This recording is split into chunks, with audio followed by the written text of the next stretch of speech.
the persons who are listening to us via the internet, via WeFM online, and to you who are here at the French's House, thank you for coming. And also thank you to the media.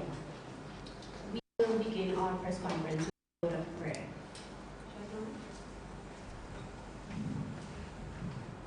Okay, let us pray.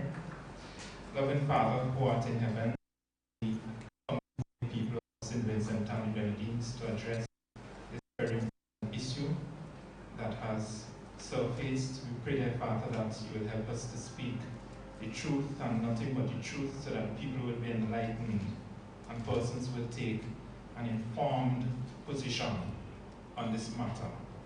These things we pray in your holy name. Amen. Okay, thank you, Shefan.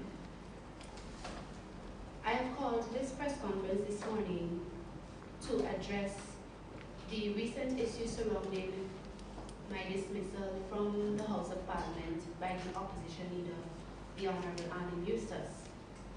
I think it is important for me to have my say on the matter after having listened to the comments preferring reasons why I was dismissed, and also having listened to many other comments since then from the public and other members of the executive of the New Democratic Party. As you all know, I was a senator with the New Democratic Party in the House of Parliament, having been appointed in December 2010, right after the December 2010 general elections. The first thing I would like to do is to say that, and I hold up in my hand here a copy of the St. Vincent and the Grenadines Constitution Order 1979. And I hold this constitution up in my right hand to say to you, point number 1, all leaders in this country should be subjected to the laws of the Constitution of St. Vincent and the Grenadines. And point number 2, no leader of any party should deny their own members or the country the exercising of their constitutional rights and freedoms. Having said that, I wish to go into the issue of a timeline of events as to what occurred leading up to my dismissal, as I understand it and as I was present, whether it be in conversations or in meetings. On Tuesday, the 10th of April, 2012, I was approached by Vice President of the New Democratic Party, Honourable Sinclair Leacock, in Kingstown. He told me that Sheflon Ballantyne was on a radio program on Cross Country Radio on Saturday, the 8th April 2012, and had, to quote him, launched a serious attack against the Roman Catholic Church, end of quote, by basically calling it a cult, by comparing it to the local cult that was being discussed here. He also said that it could hurt me. I was a bit surprised and confused as I tried to make sense of what he was saying. I indicated to him that I was not in the country when the program was aired, and that I had neither heard the program nor the statement of Sheffield Ballantyne. Mr. Leacock said Ballantyne compared the Roman Catholic Church to the local cult, making reference to the Catholic Church teaching that the Pope is God. I repeated to him that I didn't hear the program, and I didn't think anything Sheffield said could have hurt me more than what the Prime Minister and the ULP had engaged in when they called us cult and said we had a Jim Jones mentality during the referendum campaign. I basically said that despite what the Prime Minister and the ULP were saying, the truth had won out and it didn't affect me. I could tell from his reaction that he did not agree with me. However, I do recall that as we parted, he said that he had called the Prime Minister cult anyway. In the afternoon of that day, Tuesday 17th, I contacted Sheffield Ballantyne to ask him about the alleged statement based on the encounter I had with Leacock earlier.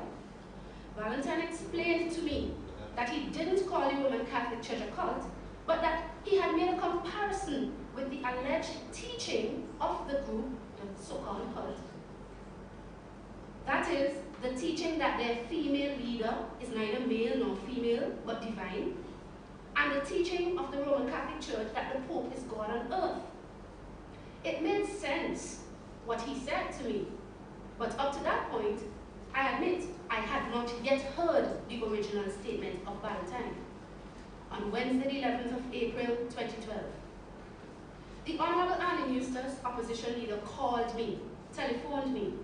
We exchanged greetings, and then he proceeded to say that he had received 2 calls, one from North Windward and one from Kingston, complaining about a statement made by Chevron Valentine, and that he needed to speak to him. I asked if he wanted his number. He said yes, and I proceeded to give it to him. Subsequently, I called Chevron. I wanted to know if he had cleared up the issue with Mr. Eustace. Chevron is here, and he can tell you what the conversation between him and Mr. Eustace was like.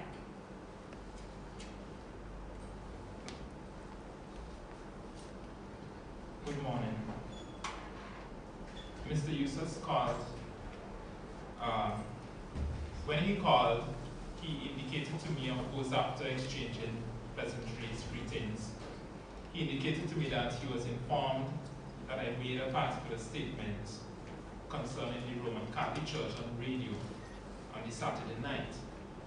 And he wanted to know what the statement was about.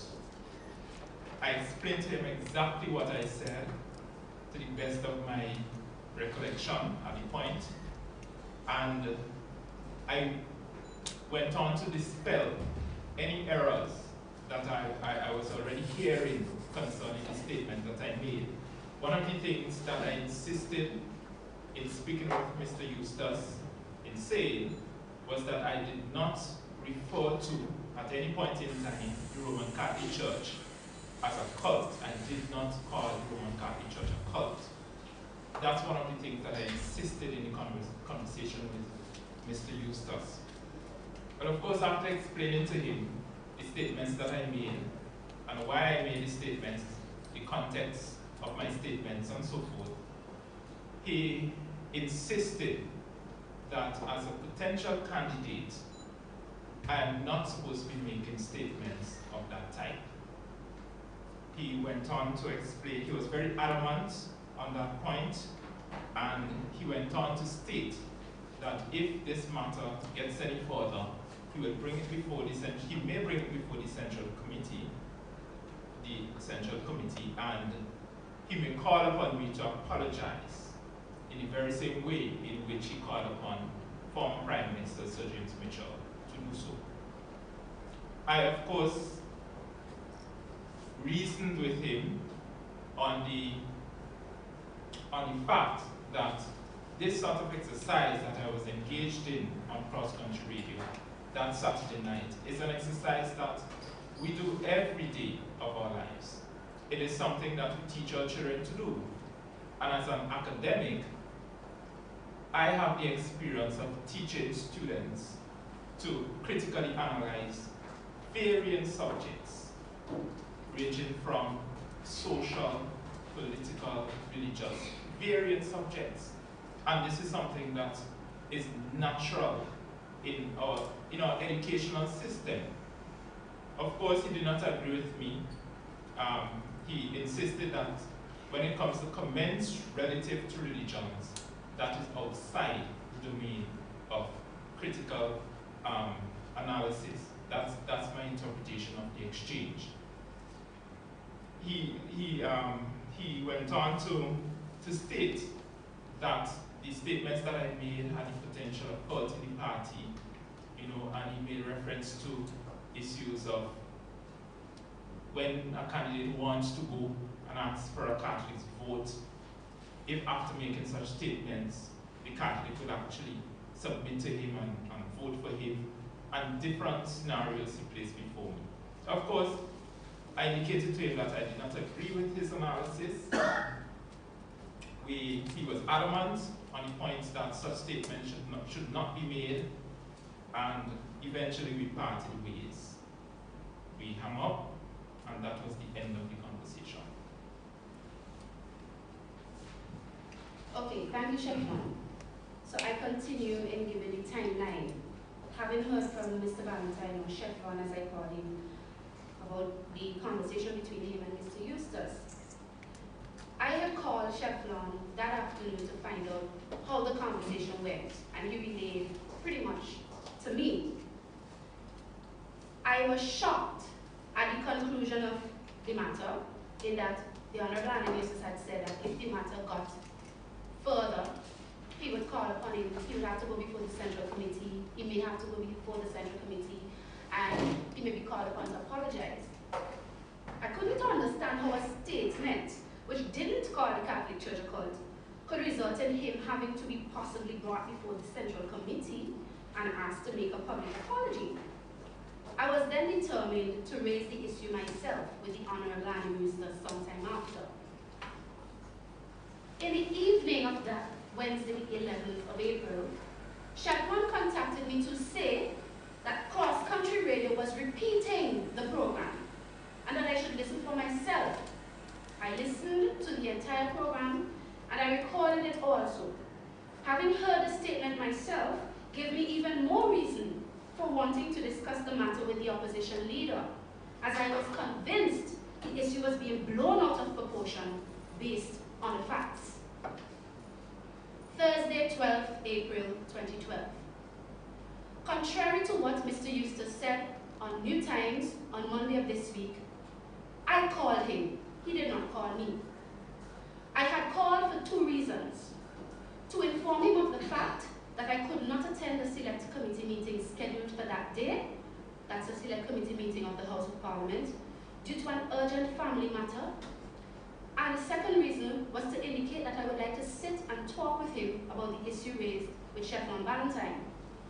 It turned out that after giving notice of my intended absence from the meeting, Mr. Eustace raised the Valentine statement matter with me first. He indicated that he wanted to sit and talk with me about it. He also said that he had received 2 calls from constituents in West St. George who asked him for the assurance that I did not also share the view of Valentine.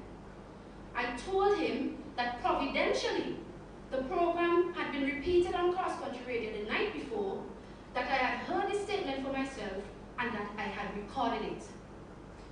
Mr. Eustace said that he had spoken to Cheflon, who had explained himself, but continued with the argument that it was one thing for him to explain himself, but another thing to hear what the impression was in the public. I contested the view on the basis that the impression was wrong and needed to be corrected with the facts. Valentine did not call the Roman Catholic Church a cult, and the matter should be diffused by simply showing that. I was shocked because to date, Mr. Eustace had not even heard the original statement. However, he was adamant that the statement was a bad statement and should not have been made. Furthermore, not once in that telephone conversation did he ask me for a copy of the original statement to investigate properly, even though I had told him the program had been repeated the night before and that I had recorded it. I presented several reasons in that telephone conversation as to why I thought the position against Valentine was unwarranted. For example, I insisted it was not a political issue, since Valentine was not speaking in a political context. And furthermore, he did not call the Roman Catholic Church a cult, and I want to emphasize that. That is an indisputable fact, and I insisted on that. Eustace insisted it had political implications. I explained that we have had several religious persons in the party, people with varying religious views which are critical of other religious views. Yet this has not stopped them from representing the people. I gave examples. One of them was Elvis Daniel, who ran for North Windward in the last general elections, yet who is a preacher in his local Church of Christ. whose church broadcasts I have viewed, and these broadcasts have been critical of Seventh-day Adventist doctrinal position on the Sabbath keeping and the law of God. For example, I raised that as an example. It did not mean that Daniel could not run for election and that he could not make a good representative, despite the fact that he was engaged in his local church and on television in preaching critical or doctrines that were critical of other doctrines of other religions. I was arguing on that basis. I warned that to make an issue of the statement would mean that we were taking a religious side. And I showed that you couldn't take a religious side with any one religious constituency without offending others. I did this because I realized there was a mistaken view that there was a need to protect one particular religious constituency from offense. I argued that Mr. Eustace should be fair and not just listen to what persons whispered in his ears against Valentine. I had heard the statement, and in it he had not called the Roman Catholic Church a cult. I insisted on that.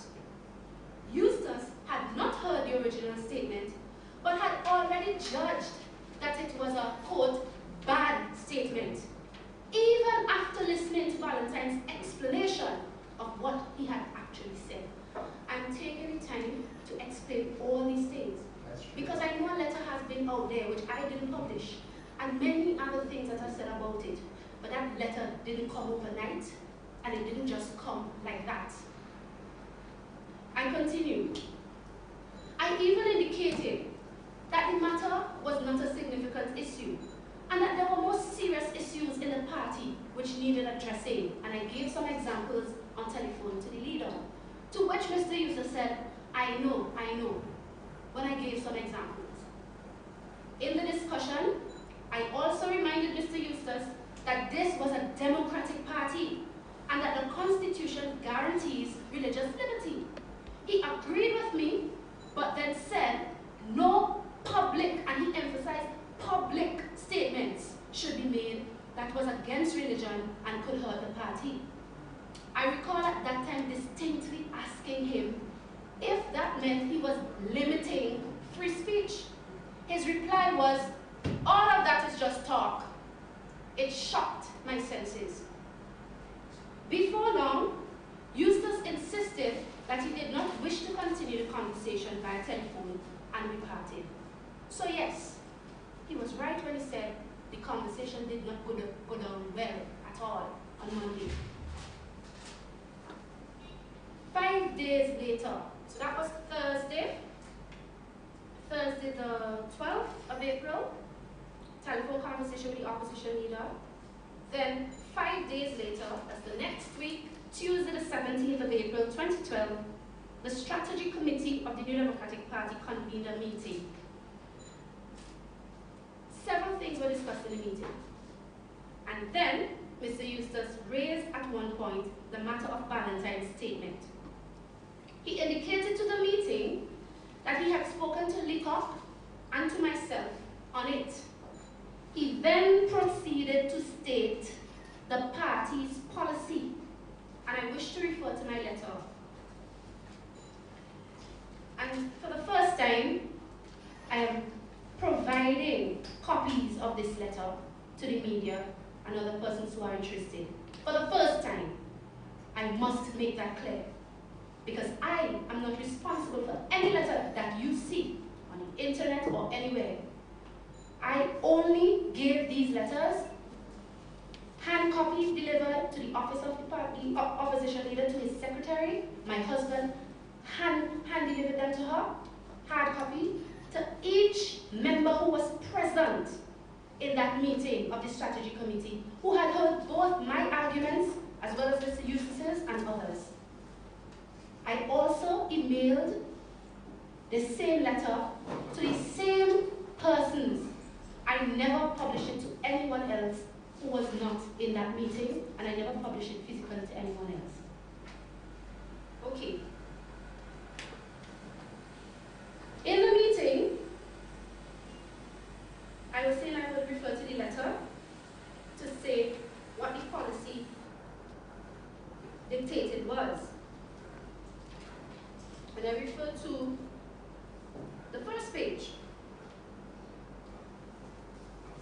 Yes. I had said in the letter, after indicating that a statement was made by Shefflin Valentine on Cross Country Radio with which you said you were unhappy, you proceeded to indicate that it is the policy of the New Democratic Party that no candidate or potential candidate of the party should make any public statements that are adverse to any religion. You also said, and I want to emphasize this part, you also said that if you have to take action, you will, and that you do not care who it is you will have to take action against. End of quote from my letter. Let me make some things clear.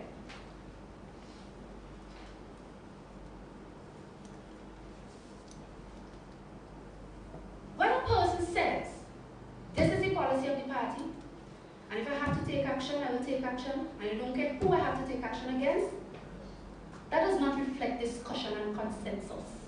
That is a dictating or a pontification of a policy. That is a fact. So, let me reflect on some of the things that were said on Monday on New Times, when even callers called in to try to understand if there was discussion and consensus, or if the thing was just dictated as they had read in a letter said to be written by me. Contrary to what I heard Mr. Eustace say in response to a caller on Monday, it is not true that there was a democratic vote in the meeting. A caller called and asked if there was a democratic vote, and the answer was yes. That is not the truth.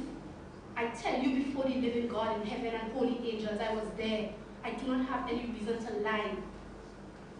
It is a lie to say that all 16 members except myself agreed on a policy. How did one arrive at that conclusion when there was no vote? There was absolutely no vote. And so the caller was misled by the opposition leader. In fact, there were members present in that meeting who did not even utter one single word on the matter in discussion. Not a word. There were members who sat where they sat and not a word came from their mouth. So how did we arrive at the position that there was consensus and there was a democratic vote? Silence gives consent? Is that it? There were members who were not active participants in the discussion, and I know this because I was there. Was their silence treated as consent?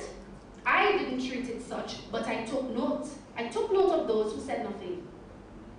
How would it be ascertained then that they had agreed with the policy when there was no vote? Besides, does a 16-to-1 vote mean it is right when it is unconstitutional? It does not, and I will address that issue in a little while. Mr. Eustace did in fact dictate a position, a policy. He even attended it, and I remind you, with the statement that if he needed to take action, he would, and that he didn't care who he had to take action against. Those are not the words of someone who stated his position and then awaited a discussion and a consensus for the drafting of a policy. Those are the words of someone who had already decided what rules should exist before discussion and consensus at the strategy meeting. Perhaps he had discussed it with others before the meeting and arrived at that policy. I don't know. But as far as the strategy committee meeting is concerned, no, that policy was dictated to us.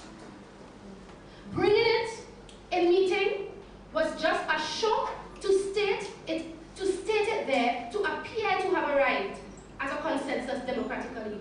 In fact, that very night, the chairman of the party telephoned me, and one of the things he said was that Eustace could not make a policy like that without having an executive meeting. He said he couldn't make a policy like that without having met and discussed with the party's executive. I told him that he, as the chairman, should tell that to Mr. Eustace himself. I was the one who questioned Mr. Eustace's policy, and a discussion ensued surrounding my question and comments. Yes, it is true, as Sinclair Leacock has said, that some members gave their personal experiences, but there was no vote upon the matter. absolutely none. The discussion merely died down, and the meeting went into another agenda item after Senator Bennett Frederick returned my recording device to me without any explanation as to why the tape could not be played. That's the fact. In my letter, I had indicated that there was an exchange between me and Mr. Leacock where he insisted on what he had heard, and I insisted I had heard it too, and I said I have the tape, and he said play the tape, and I gave the tape to play. When we tried to play the tape, there was a problem. Senator Frederick offered her laptop to try to get amplified sound because it's a small device and it couldn't be loud enough. When we put it in, when we tried to play the clip, the battery just died for the computer, it just went black. Then I noticed she tried to get another laptop. I don't know what happened with the other laptop because my attention was then taken up with another discussion on the same issue, because there were pockets of discussion going on while they were trying to get the tape to be played. But what I know is that how it ended, as in on the matter, is that Miss Frederick came, gave me back the device. I was sitting, she came, she gave me back the device, and the meeting just continued. The policy was dictated, and I said then and there that I never knew the New Democratic Party had such a policy, and that such a policy would seem to disqualify even me from being a candidate. And I gave an example as to why. I said, I go to a church in Mesopotamia. Next to our church, there's a hairdresser and a barber shop.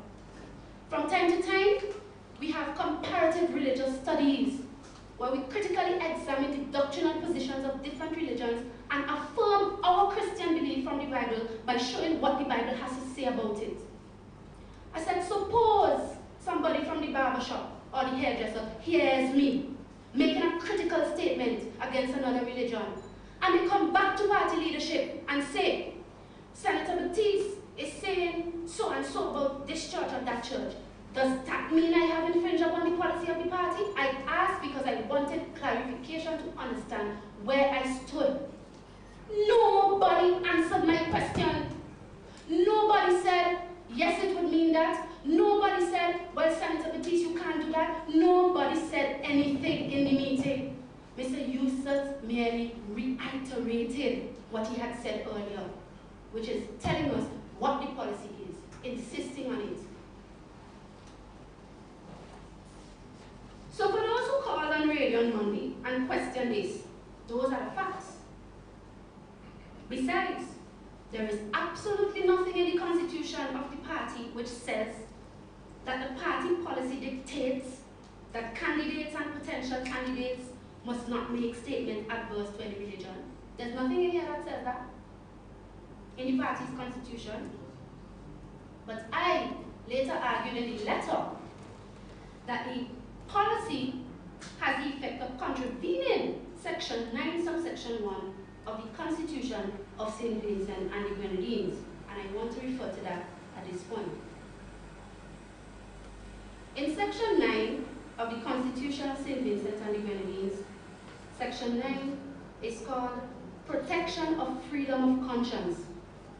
Subsection 1 reads thus, and I quote, except with his own consent, a person shall not be hindered in the enjoyment of his freedom of conscience, including freedom of thought and of belief, and of religion, freedom to change his religion or belief, and freedom alone or in community with others, and both in public and in private, to manifest and propagate his religion or belief in worship, teaching, practice, and observance. End of quote. That is what I quoted in the letter.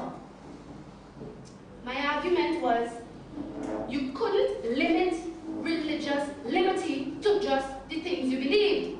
A person was also guaranteed legal protection for the expression or the propagation of his beliefs also, whether in private or in public.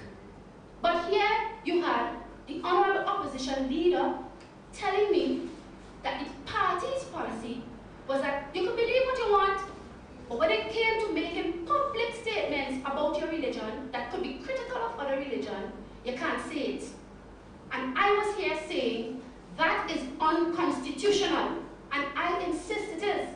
Because the Constitution says that these fundamental freedoms are not just guaranteed for persons of religions, but also of persons of political opinions. And I will read that part. In part 1, in chapter 1, Protection of Fundamental Rights and Freedoms, it says, whereas every person in St. Vincent is entitled to the fundamental rights and freedoms, that is to say the right, whatever his race, place of origin, political opinions, color, creed, or sex, but subject to respect for the rights and freedoms of others and for the public interest to each and all of the following, namely, and then it lists what you are entitled to, and one of them is freedom of conscience. So the point is, not because you're a political person now, means you don't have the right anymore to make public statements about your belief, even if those statements are critical of other religions. And that is where the problem lies, because now I'm hearing, don't criticize religion. But since when is speech, natural speech, limited to only commendatory comments? Natural speech also includes criticism. We do it every day. I dare you to consider that the very distinctions we have in religions in the country is because they are each critical of each other's doctrines. So how could a political party make a policy that says that its members who may have religious beliefs cannot express those beliefs because they are critical of another belief? It is unconstitutional. The question of whether or not you think it will bring you political benefit is another one. But in essence, the policy is against the constitutionally guaranteed right and freedom of all peoples, including political people, to hold their views and to propagate them, including critical assessments of religion. And these are the things we need to understand. That's the argument I was making. That's the argument I was making. So when you read my letter, consider these things. Consider these things. But I want to go back to the fact that that policy was only being dictated now based on a misinterpretation of the statement by Chevron Valentine. I know some people now want to say the statement is not the issue anymore. That is not why she was fired. Nonsense. Dishonesty. The fact of the matter is, the policy was made based on the interpretation of the statement Chevron Valentine had made. A statement the Honorable Opposition Leader had not even heard himself, but had arrived at a conclusion without even having heard the original statement. People have to judge properly. I continue. I argued that we could not be seen to be making a policy coming off of an impression and perception that was not even true, since I insisted that the evidence of the tape showed that Valentine had not called the Roman Catholic Church a cult. That is an indisputable fact which I wish to emphasize. And at this stage, Brother Shefflin, I think you should play what you said. Before you play it, when I submitted in email my letter, which included a transcript of Mr. Valentine's words, I also submitted the audio of what he had said. So when Mr. Leacock makes the issue, oh, a written statement is different from an audio statement, you know. It's two different things. Let him not give the public the impression that I did not furnish both. I did, because I was interested in truth. I was interested in arriving at proper understanding, not in propaganda and hearsay, and a policy arrived on the basis of that. That is not responsible judgment for a leader of a party. It is not. You need to hear the facts and make judgment based on that, not propaganda. Play the tape, Brother Shefflin. Significantly joined by Chef from Valentine, and I allow him to make his opening statement. Okay, good night to you, St. Vincent, and the Grenadines. Good night to you, members of the panel. Once again, thank you for having me on tonight, Joel. Good night to everybody. I don't know if opening statement means I go straight. Yes. All right. In the paper this week, I'll begin with the newspaper. I heard a bit of the comments on my way. First of all, let me apologize for being late. And just coming straight from church. I did that very good. The front page of the news. PM condemns satanic cult. People could get injured through them. And below that you have satanic cult creates storm. I read this article. I read this article this week. I read the first article in the news last week, and I find that there is a very strong level of hypocrisy in our society. I do not know who this group is that they're referring to. Based upon the article from last week, it's alleged that the woman who is leading the group declares herself to be neither male nor female, and that she is divine, and she takes an angelic form or something to that effect. And you have a public outcry from the general public and even the Prime Minister weighing in. But my issue here is that here you are branding a group as being a cult, and the group bears certain characteristics that are shared by the Roman Catholic Church itself. Take, for instance, her alleged claim that she is divine is a claim that is repeated by the very office of the popes of the Roman Catholic Church. They themselves say outright that they are, Pope Leo, for instance, declared that he is God on earth. And the very office, Vicarius Filii, the vicar of the Son of God, is one that identifies the holder of that office as a substitute Christ. So, when we are thinking of the injury that can take place by persons following certain religious groups or doctrines, we must not be hypocritical about it. We look at the evangelical religions as well, and back in the year 1900, they would have been seen in the very same light as this little group is being seen. I'm not endorsing this group. I do not believe that any human being is divine. I do not believe that a human being, in her case, that she's neither male nor female.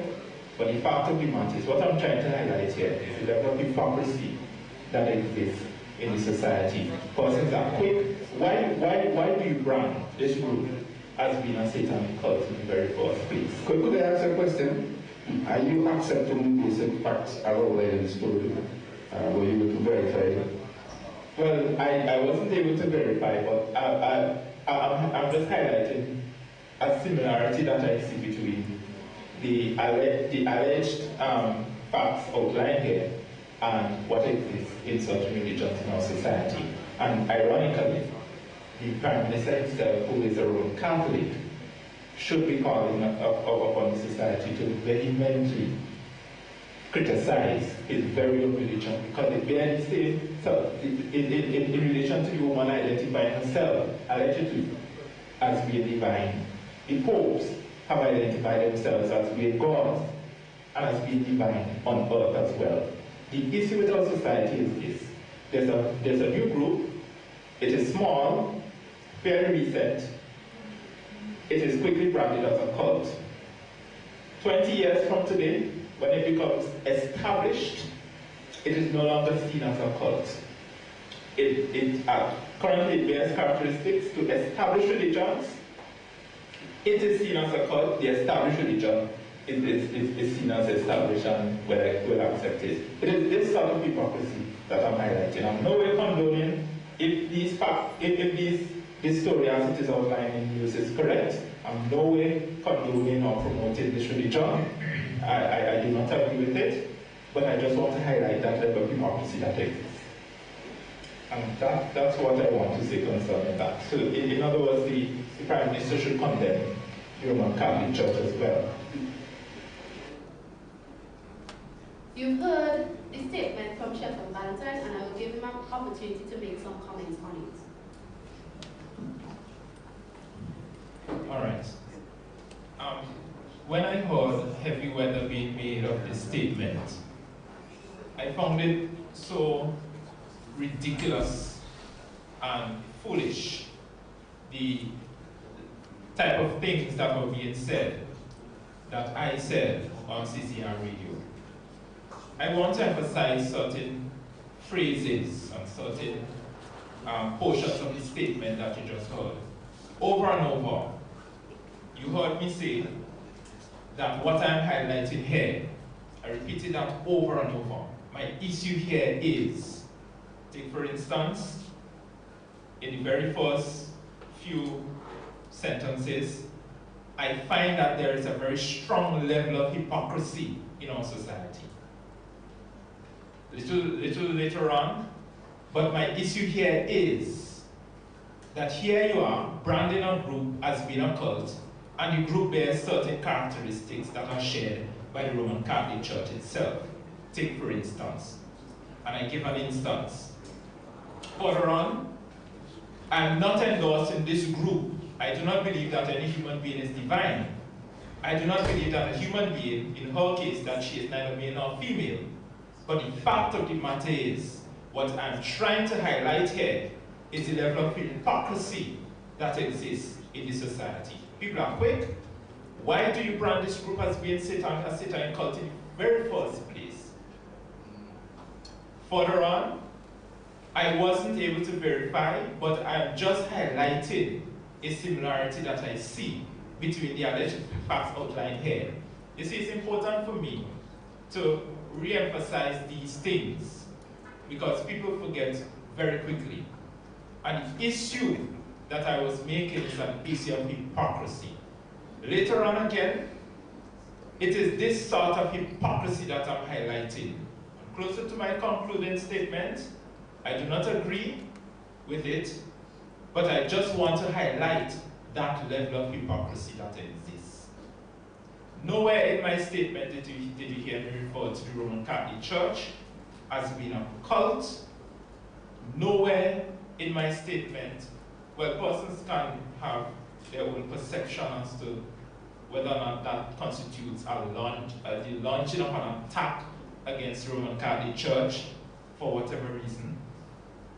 But one of the things that, well, what I was really commenting on was the front page of the newspaper of April the 5th, 2012, where you had the headlines, PM condemns satanic cult. Satanic cult creates stir. And a little byline here, people could get injured through them. The words of the Prime Minister himself. Up to today, no one has used the same rule that they try to use when it comes to me. No one has used that in relation to the Prime Minister. Because here he is condemning a religious group. And he is the highest politician in the land. So how come that sort of hypocrisy can be allowed to pass? People like the proverbial wolves ready to eat up Sheffield Valentine for making a simple comparison, for highlighting a hypocrisy that he has observed over the years and he himself has experienced, because our religion was referred to as a cult as well by the Prime Minister himself.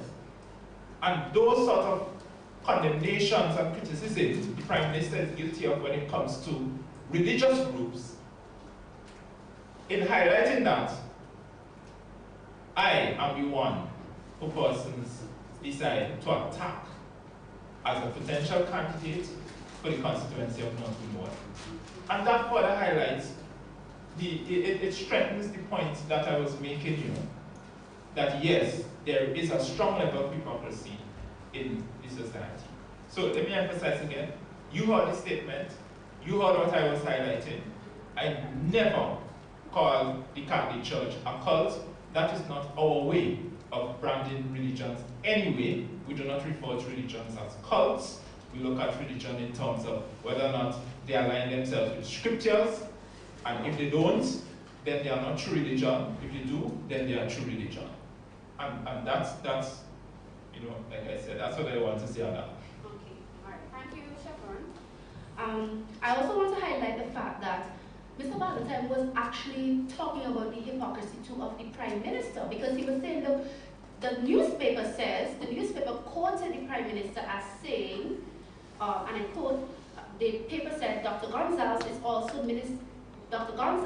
is also Minister of National Security, said such groups, and they quoted him, should be opposed, be denounced, be criticized, end of quote. So Mr. Valentine was saying, well, if you're condemning the group, and one of the teachings of the group is that their leader is divine, then you should also, likewise, in fairness, condemn the Catholic Church because they say the Pope is divine. He wasn't even, per se, given his opinion as to whether or not the Catholic Church is this or that. He was weighing in on the hypocrisy of wanting to condemn one or the other, and he was pointing out the Prime Minister's hypocrisy in particular. But alas, Mr. Leacock heard his statement. He described it to me when he met me earlier that week as launching an attack against the Catholic Church, and he told me it could hurt me. This is how I was brought into it, you know. I wasn't even here when the statement was made. I didn't make the statement. I want you to think about these things. I'm coming to a point. But the point is, I could not defend Mr. Valentine. When propaganda was being spread about him, or he called the Catholic Church a cult, he basically said they're a cult. And you come in now to a meeting to dictate a policy, which no democratic vote was taken on, and say, because of what Shefflin said, if a candidate can't abide by this policy, then they can't continue as a candidate going forward. That's essentially what the policy was. When he had not attacked any religion, he stated facts. It's then history. The Catholic Church does teach that the Pope has a divine position on the earth. And he was looking at the alleged facts concerning the so-called satanic cult and comparing them. That's all he did. Understand, all of this is the leading up to my letter. I continue, and I ask you to bear with me. I know you have your questions, but we have to make this presentation before we allow questions. I continue. I insisted that the matter was a religious liberty one. When Burton Williams gave his experience in the meeting and said that when he became involved in politics, he dropped all his church offices, I declared that such was his choice, but that it didn't mean another person had to do the same, and that I was not going to do likewise, nor give up my beliefs. I couldn't even see how his example meant anything to the issue at hand.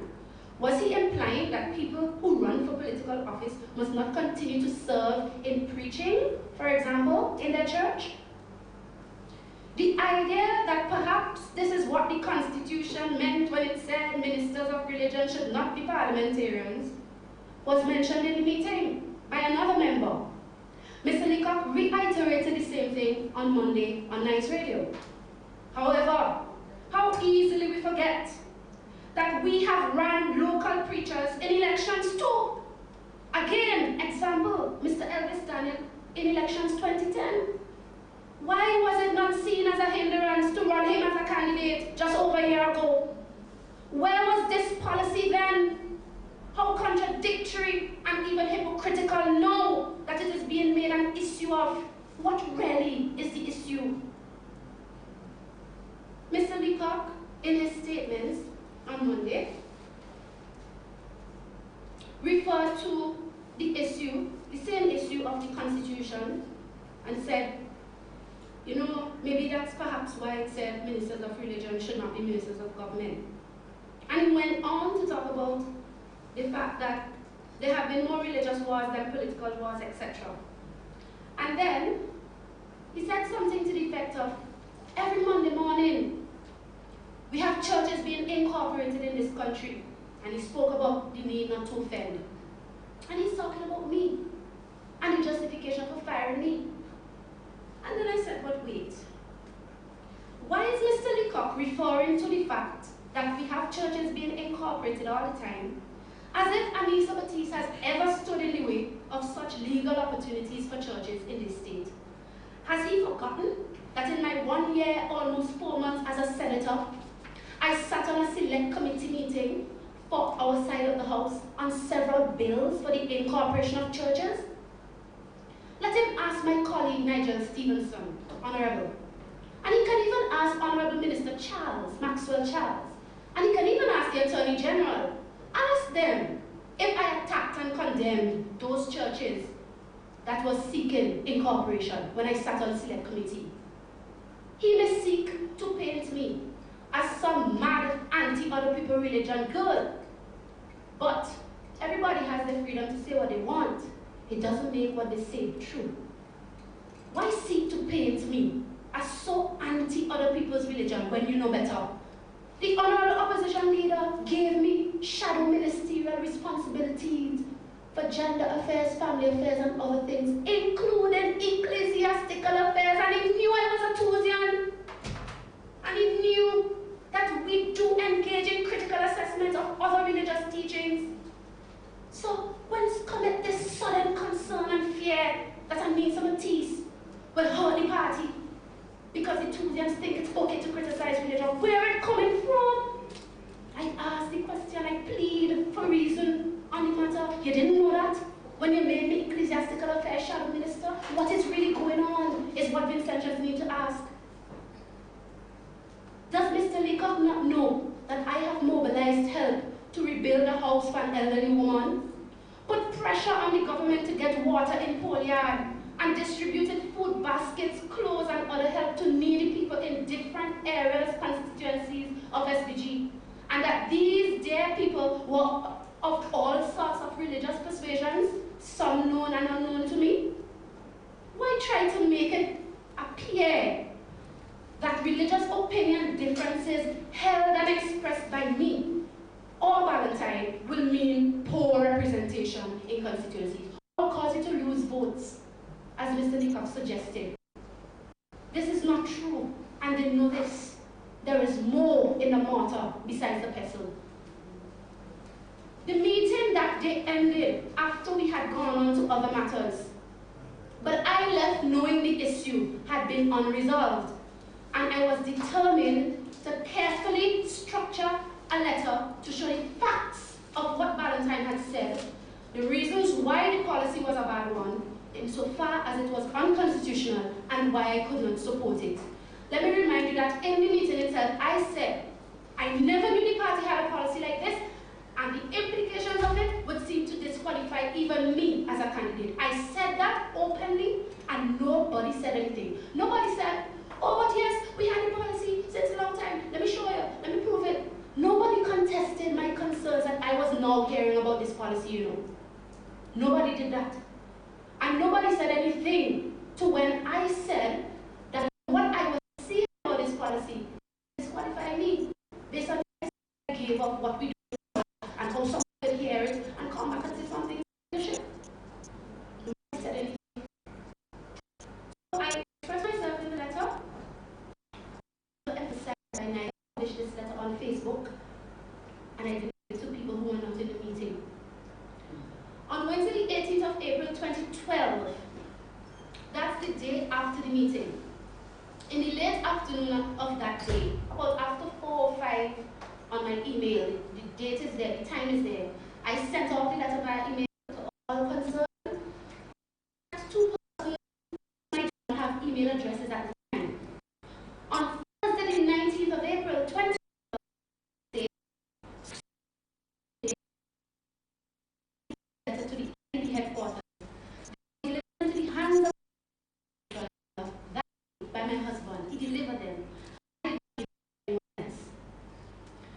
Friday, 20th April 2012, I received a call some minutes after 9 a.m. from the Secretary of the Opposition indicating that there was a letter there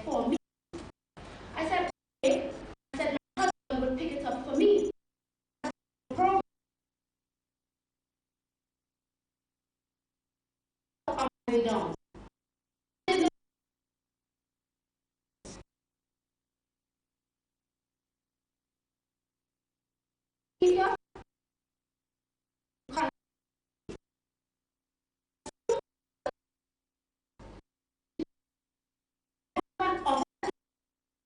when mail come in the past,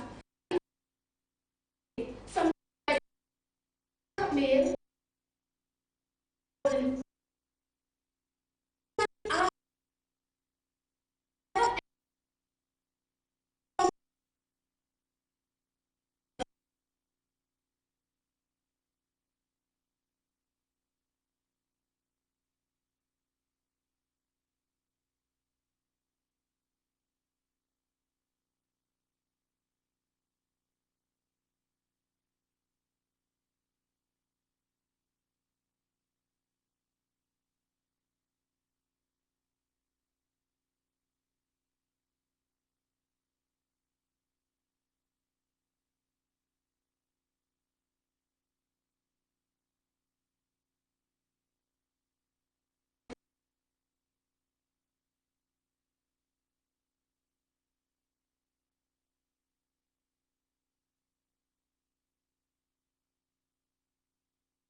So, yeah, when the opposition leader called on the radio to that he had written to the Governor General, I was fired.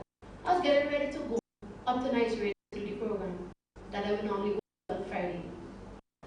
I got no indication, I want to emphasize, I got absolutely no indication, neither by call or letter, to say I had been fired before I heard the statement on the radio. It was after I heard the announcement on the radio that I got a call from the Governor General's office saying a letter had been deposited at the NDP headquarters for me. I wondered at the time if this was the letter to which Ms. Nichols, the secretary of the party, had referred when she called me after 9 a.m. I assured the GG's office that I would pick up the letter, but this was after I had heard Mr. Eustace's announcement on radio. The Governor General's office called a second time, asking if I wanted them to pick it up from the headquarters and bring it directly to me. I said it was okay because my husband was in town and I would ask him to pick it up on his way home. I knew by then it was the Governor General's letter to me on the issue of my revocation as senator. Sometime after the Governor General's call, Mrs. Nichols, the opposition secretary, contacted me by Facebook chat to say that there was a letter from the GG's office for me. I asked her if that was the same letter she had called about earlier. She said no, it was an additional one. I asked who the other letter was from, but it seems to me Mrs. Nichols had lost connection because she appeared offline and did not answer henceforth for a while. So then, I thought to myself that the other letter must be from Mr. Eustace, because by then I had heard him read out the decision of my dismissal on radio. I called my husband and I asked him to collect the 2 letters for me. Therefore, the misrepresentation of me by Mr. Eustace on Monday, that I got calls about the letter, the 2 letters, since after 9 a.m. and only picked them up at 3 o'clock, as if I knew the letters were there informing me of my dismissal, but deliberately refused to pick them up and pretended to be shocked to be informed by radio. That is a blatant misrepresentation of the facts. And I have proof. I therefore revoke your appointment of senator with immediate effect. The letter then went on. I wish to thank you on behalf of the people of St. Vincent and the Grenadines for the services rendered during your tenure as senator, and I wish you all the best in your future endeavors. Best regards, Sir Frederick N. Valentine, Governor General. I got this. The other letter, when I received the letters that day, I got an even greater surprise, and I'll tell you why I call it that. The other letter was like this. It came like this, one in front of the other, when I opened the envelope. The first one is dated Thursday, 19th of April. The Searchlight has Mr. Eustace saying the letter was written on Wednesday. He did say that. That's not true. It's Thursday. The letter is dated, and I'll give you Thursday, 19th April 2012. Honorable Anissa Batiste, Opposition Senator, Fountain, Kingstown. Dear Honorable Batiste, I have been instructed by the Honorable Alan Eustace, Leader of the Opposition, to issue to you this copy of his correspondence to His Excellency the Governor General. Respectfully yours, and it's signed by Rishata Nichols, Mrs. Secretary. And behind it is a copy of the letter that Mr. Eustace had sent to the GG, which he in fact read out on the radio. Mind you, the letter awaiting me was not a letter from Mr. Eustace to me, you know. It was just a copy of the letter he sent to the Governor General. To date, my boss, the Honorable Opposition Leader, has not informed me, neither by a letter directly to me, nor by a call directly to me, that Mrs. Batiste, I've decided to terminate your senatorial position. Thank you for your services. You know, something like what the GG did. Nothing so. But yet, on Monday, after giving his reasons, he said, well, you know, she did a good job as a senator in the areas I gave her, and I want to recognize that and I want to thank her. You thanking me on the radio? Not even in a letter, a personal letter? Not even in a call? This same Anissa Batiste?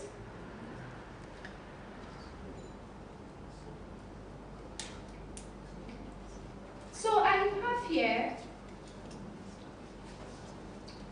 you do not break the confidence of your members as a leader of a party by going public first instead of personal with information like that. I learned from the media, not from Mr. Eustace. Mr. Eustace neither addressed me personally, nor did he say thank you personally. Those are the facts. Therefore, when I heard Mr. Eustace on radio on Monday saying that I had done a good job as a senator and that he wanted to thank me for it, I was again surprised. This is the same gentleman who had just dishonorably discharged me on radio without the decency of informing me personally, now coming on radio to thank me. This action, in my humble opinion, was just to make him look good. It was not genuine. Because if you really wanted to thank me, you would at least call me. You would at least say, in a writing, thank you. But these are the facts. This is how I was dealt with. Now I have to reflect, before I bring you in, on some of the statements that were made on Monday as to why I was fired. First of all, Mr. Eustace said that the radio program on which Shefflin sat was dealing with a church who some people were saying was a devil-worshipping or satanic cult. This is not true. The program didn't deal with that. The clip you listened to was 5 minutes, 12 seconds. The whole program was 2.5 hours. The program wasn't dealing with that. You know, the impression is given, this program was on, and this boy beat up on the Catholic Church, and it's so horrible. 5 minutes, 12 seconds of a 2.5 hour program is all the statement was. I sent that clip to all members of the meeting, including Mr. Eustace. The major issue of the program that night was the matter concerning our ambassador, Camilo Gonzalez. It received the most calls that night. It was the hot issue of the night. Yet somebody took up a non-issue of 5 minutes 12 seconds of what Valentine said, which did not include calling the Roman Catholic Church, by the way, ran with it to influence an unconstitutional policy, which when I protested against it, it resulted in me being put on the breadline. Those are the simple facts, you know? Those are the simple facts. I want to emphasize what I just said.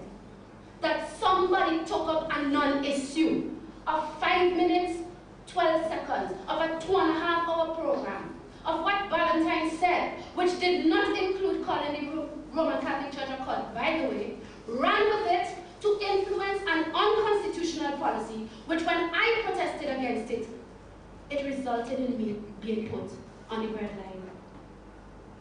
I want to emphasize that. Mr. Eustace admitted that he had not heard the program. He admitted that he had not heard the statement. He, however, said that he was called and that he was told about some of the comments made on the program. Mr. Eustace also admitted on Monday only, that Shefflin Valentine did not call the Roman Catholic Church a cult. He said, so why he didn't call the Catholic Church a cult? And he went on. Only on Monday he admitted that. This is after my letter has gone with a transcript of Mr. Valentine's statement. I was interested in truth. I was interested in fair judgment, so I provide the evidence. Nothing to fear. But before that, you arrive at a policy, and half the people in the meeting, more than half the people in the meeting, hadn't heard the statement. You see, when you judge it, my letter, I want you to think about these things. I want you to think about why I came to the conclusions I came to. I want you to think of the unfairness of how this matter was treated, and I couldn't stomach it. There is much more in the whole statement's context. Imagine Valentine's statement, when I transcribe it. It's here, and it's here, in the letter. A total of 37 lines. Do you know what the leader of the opposition did on Monday?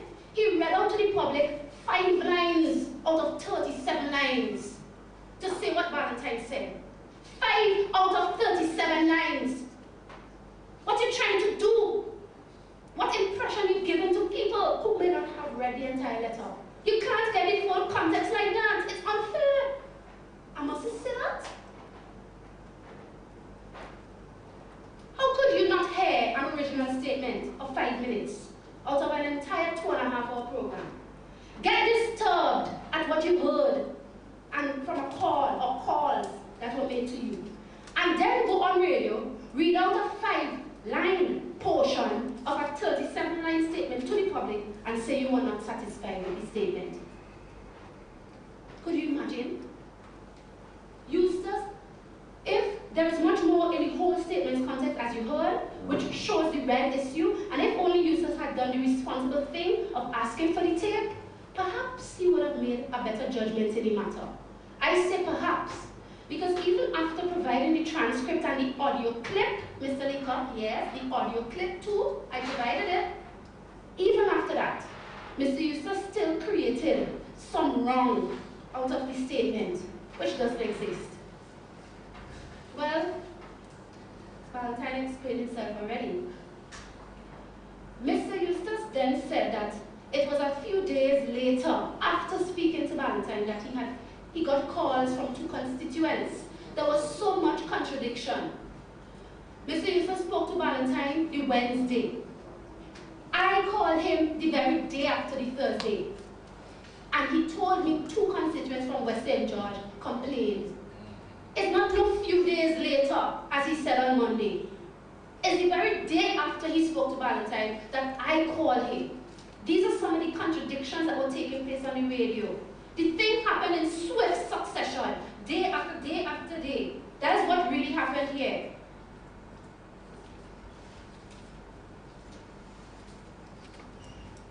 Did West St. Georgians, I have a point here, but it's kind of long, so I will say this.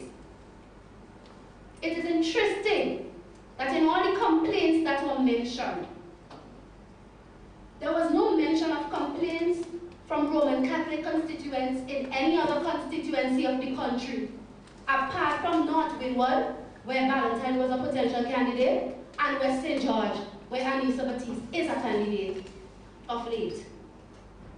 He who has eyes to hear, to see, and ears to hear, let him see and hear. This is such a big issue. We're so bad for it. But only mention is made of 2 callers, one from North Windward and one from Kingston, and 2 from West St. George. And a big issue is created over this. This is the build-up to my letter, my dear fellow men. And the reason I had to write the way I did, to show my strong disapproval of what was transpiring and why I could not support it. I did nothing rash and irrationally. I'm giving you clear and detailed accountability here for my actions, so that when Mr. Licker comes on radio and gives the impression that the decision against me was not taken lightly, but that it was well thought out, democratic, and that I was, to quote him, downright rude, end of quote, I want you to know that all of this is just a show and pretense to try to demonize innocent people in an effort to justify a most cruel and unjust decision that has now put this servant of the people, not on half pay now, but on no pay. I'm telling you the truth.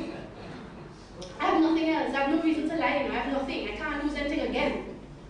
I have no reason to lie to you, Vincentians. I can only defend my character because I was misrepresented on the radio. And my sense of justice could not allow me to sit and not protest, though I did it internally, against what I consider to be a wrong. Now, in Mr. Eustace's timeline, not in his timeline, on the radio, he also cited my letter. But this is the letter. It's about 10 pages, with a list of names to whom it went over on an 11th page. You know what Mr. Eustace did? This is the whole letter. He goes to this page on Radio Monday, and he reads out, he reads out my position. Now if you add up this section of the letter and where it ends behind, it will be about a page. So you go on the radio to the Nation, and you read about a page of my 10-page letter to give an impression of why you fired me? How fair is that? People don't get to hear the context. They don't get to hear the arguments I raised. You just read the conclusion, but the conclusion was not arrived at just so. So for those who did not hear the entire letter, how could they have a fair, truly fair opportunity to judge? That was meant to misrepresent me, and it is not right. It is unbecoming of a leader of a political party who wants to become prime minister in the country. It is not fair. He said he felt insulted by my letter. Well, my letter was not at all intended to insult. It was, however, intended to educate Mr. Eustace on the implication of his policy for constitutional rights and freedoms. How can a prime minister in waiting take matters of rights and freedoms as an insult? You can read the letter. You will see the lens to which I point out the issue of the issue of the unconstitutional character of the policy, even as it relates to the NDP's constitution, which I also cited. Mr. Eustace, according to the Constitution, has no authority to pontificate on what religious belief, opinion, and practice a person should have, even if the person is a member of his party. Remember, the party is not above the Constitution. That is the work of God alone and not man, to dictate to a man's conscience what he must believe and say. We are not talking about illegitimate speech here, you know. We're not talking about slandering people or libel, you know. We're not talking about inciting to violence, you know. We're talking about legitimate speech, including being critical in your assessment of a religious teaching. That is legitimate. This is the issue I want to emphasize, that even political members and candidates are protected under the Constitution. One would think that a gentleman of Mr. Eustace's age and political experience should know these things. The matter went, as I had said, unresolved, and I wrote the letter and so on. And I want to make a reference because you see, people must understand the implication this will have on even Christians in this country. You're telling me now that as a Christian, forget about politics, that's what you're saying. Because in the Bible, Christians are shown the example of Christ and of the apostles that when even there is wrong in religion, you must speak against it. Now mind you, Mr. Valentine wasn't even really having a theological discussion. He was just making a comparison of the PM statements and things like that and so on, as we should. But I want you to see the implication, because when you go to the Acts of the Apostles, chapter 5, you have the apostles who are preaching about Jesus Christ. And the religious leaders of the day, the Jews, were offended because they had rejected Christ as Messiah. But the apostles went on and preached. Well, they arrested them, they imprisoned them. The Bible says, an angel came miraculously and let them out of prison. And then when they were brought before the council, I'm only going to read a few verses. I'm reading from verse 27, Acts chapter 5. And when they had brought them, they set them before the council, and the high priest asked them, saying, did not we straitly command you that you should not teach in this name? And behold, you have filled Jerusalem with your doctrine, and intend to bring this man's blood upon us. Then Peter and the other apostles answered and said, we ought to obey God rather than men. End of quote. When it came to what God had laid upon their consciences to say in their religious practice, they said, look, you as religious leaders and council, you have no right to make a policy. Did we not straitly command you not to teach in his name? You can't do that. It's a matter of conscience. You say it is your party, you lay down a policy, if you don't like it, leave. But are you telling me you are entertaining the idea that it's okay for a political party to have a policy that goes against constitutional rights and freedoms of religious liberty? I am saying it is not okay. And any party who wants to be in government should actually be glad to understand that they shouldn't have policies that contravenes the constitutional rights and freedoms of the people. Because you're going to govern the people. You're going to govern under the Constitution. So you should be glad to know your policies do not affect that in any way. So what will happen to Christians who want to be politicians? You're disqualified under the NDP. Because if you're going to follow your Christianity to its length, which is legitimate in the Bible, of even criticizing religions that are wrong according to your Christian belief, the NDP will tell you you can't do that publicly. So you know what, you can't run for we. But I have evidence that has happened already. We've run candidates who preached in their local churches, preached on TV, critical teachings of other churches. So that's why I asked the question, where did policy come from after all? Where was it all the time? It wasn't there then, that's just a year ago in elections. It shows that this policy came about only at the point in time with respect to Mr. Ballantyne's statement, which was being misrepresented, and to deal with yours truly and Ms. Batiste, who insisted she was not going to support such a policy because it was unfair, it was unconstitutional, and there was unfair interpretation of Mr. Ballantyne's words. As I come to the close, I want to make some statements with respect to some of the things that was said by Honorable Sinclair Leacock on Monday. He spoke about how the policy is justified because there are marginal seats, and we can't run the risk of offending one person. At least we offend families, and that could represent 200 votes, 300 votes. It could damage marginal seats. People may get offended, he argued. Question: do you expect to gain those marginal seats now by what you have done to me? Don't you know what people are saying out there? An innocent statement that has been blown out of proportion by some will hurt us in marginal seats.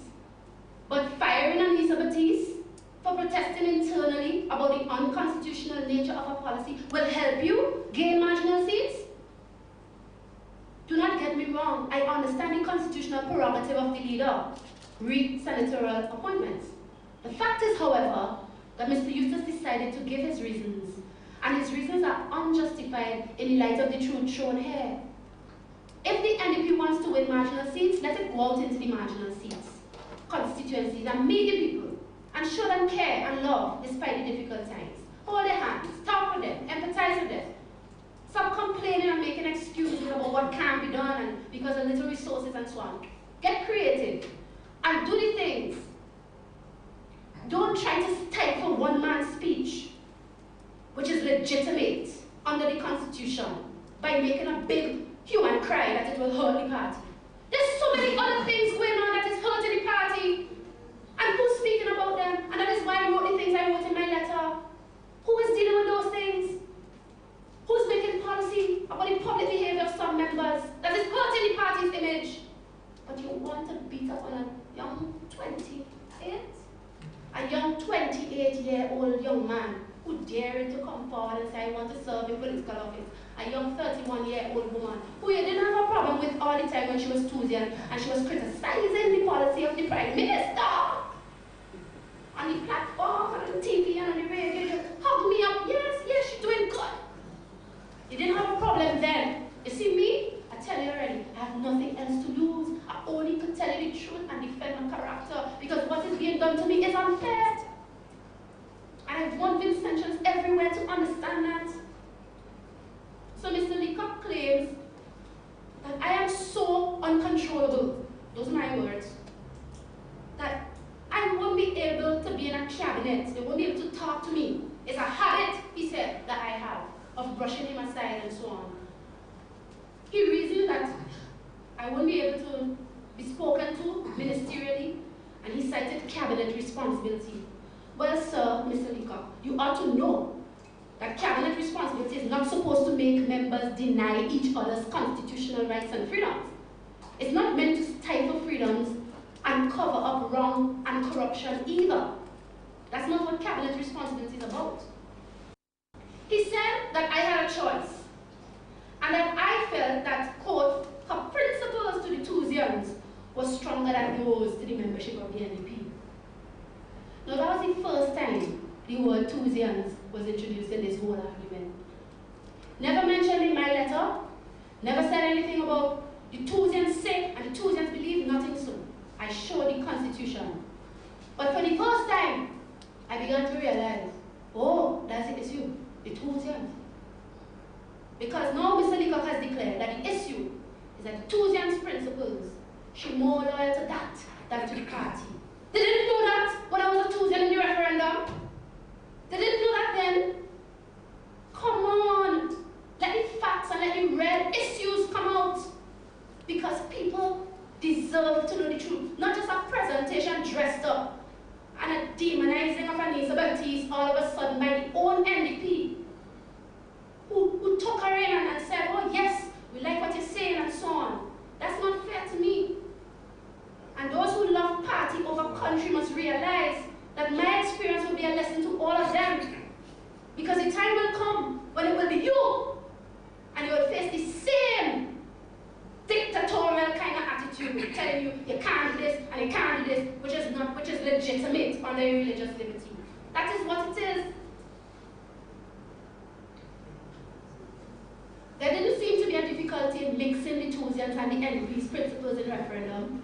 I spoke on the vote no, on the campaign, which was primarily NDP, as an associate director of the Tusian Institute for Religious Liberty Incorporated. You, Mr. Leacock, even commended me in Parliament when I made an address in that capacity to the Select Committee of the Parliament. And you lauded me on radio also. You didn't know the Tusians and the NDP's principles didn't mix and couldn't coexist at the time. I have not changed, I'm still a Tusian. I am consistent 2 years ago and today. I can be trusted because I'm consistent. Besides, if the Tusians' principles cannot coexist with the party principles, does that mean that when this party gets in government, it will persecute the Tusians? You see, with principles cannot coexist. What that means, those are your words. I'm asking. But the NDP's constitution says in Article 2 that the new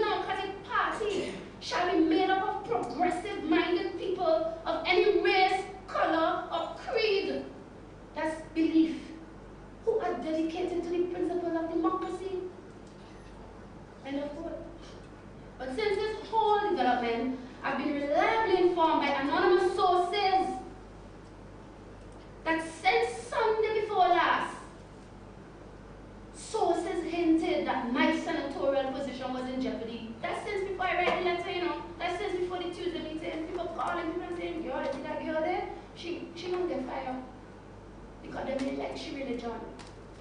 And they said, who told, they gave information about who told them. That's why I said there's more in the water than the pestle.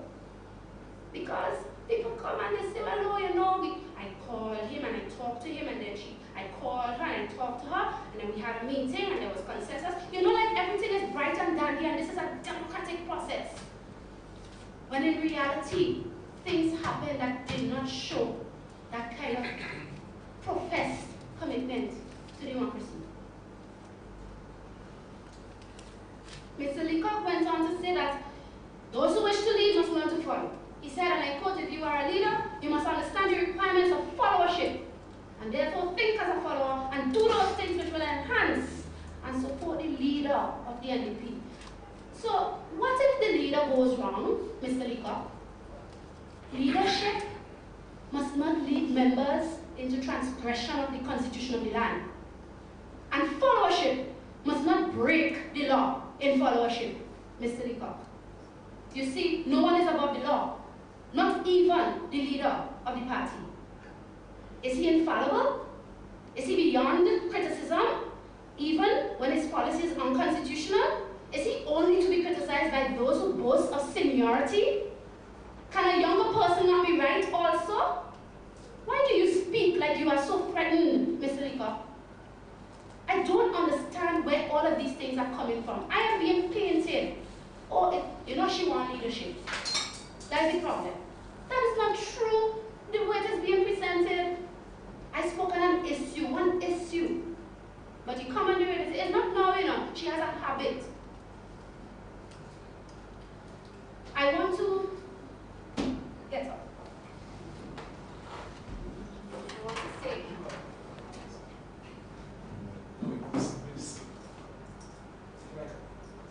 And this one, right? Yeah. So, SHT.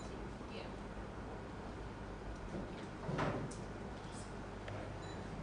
You know, it is presented as if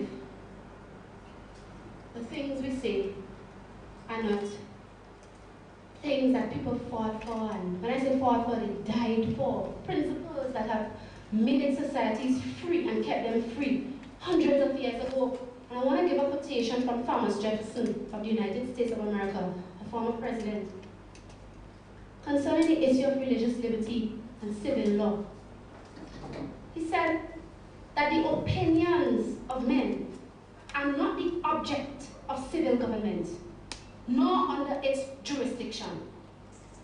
That to suffer or to allow the civil magistrate to intrude his powers into the field of opinion and to restrain the profession or propagation of principles on supposition of its ill tendency is a dangerous fallacy which at once destroys all religious liberty. End of quote. And this was in 1779. You gave the impression that because this will hurt the party, we will limit the expression of our candidates. We'll tell them, you can't be critical of religious teachings publicly. But that is not your domain as civil government. And I will speak to these things further when I do other programmings. But I want to give you some conclusions here. I stood in defense of Shefflin Valentine because he did nothing wrong.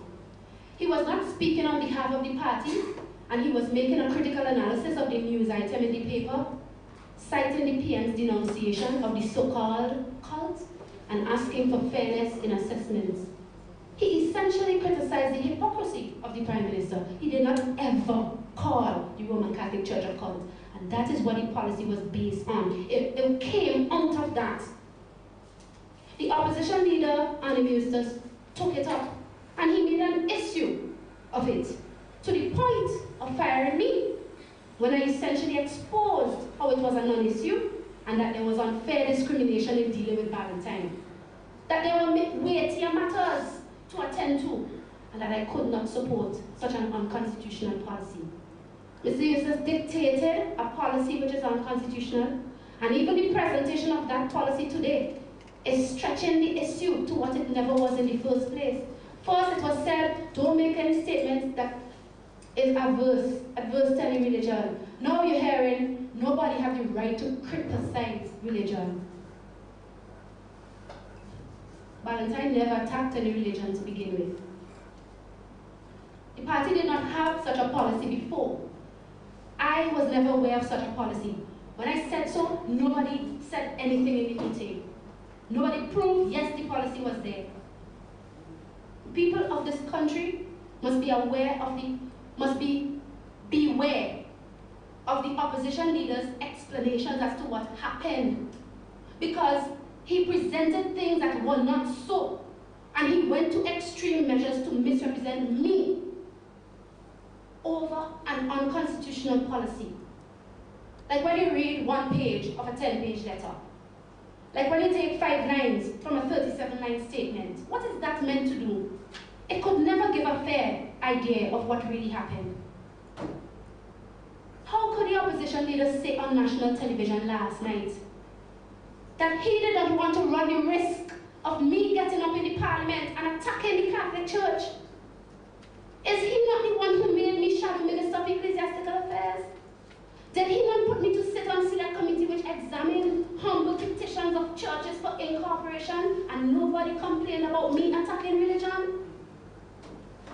Whence really cometh this sudden interest in some protection of a particular church from some alleged intention of the Thusians to attack them? I was a Thusian all along and you knew this. But when it is politically expedient to get rid of me because of petty jealousy and envy due to my popularity among the people, more than some of you who feel leadership is yours by right because you're more senior, you make up story about some feigned interest in protecting party image against attacks on religion. You dictate a policy fast over a simple statement you didn't even hear, and then you demonize Anissa Baptiste for resisting the injustice of the whole matter, and you fire her. That is what happened. What a shame. Shame on you, Mr. Eustace. You used me, and then you throw me away. I know this was in the works. Yes, since the convention period of 2011, just for daring to enter the race for chairmanship of the party. True democratic style. I was demonized by members. Oh, you're too young. You just come. You need to wait your turn. You need to win a seat first. They say you're power hungry. And all sorts of senseless arguments were put to me. As I have a quotation from a conversation between a certain person I will refer to as M on November 15, 2011. When he said to me, sincerely warning me, he said, and I quote, "But I must warn you that the top brass in the party are not too happy. They are saying you are power hungry and you will be sidelined, and that you need to relax and take things in strides. Well, you have to know, you need to watch your senatorial appointment as well. Think about it." That is November 2011. I was so on because I dared to run for chairman of the party in the last convention. And some people didn't want it. This is the kind of nonsense that was going on in this party. Over a young 31-year-old woman wanting to legitimately contest a position in a democratic process. Everybody knows they encouraged a man to enter the race in the last minute to try to push me out because they were so adamant that I should not have a chance to win. Even the gentleman told me he was not interested in running all the time. Even the gentleman told me that himself. This is the kind of nasty conspiracies and distresses going on in the party. Instead of focusing on the serious issues that will help it to win.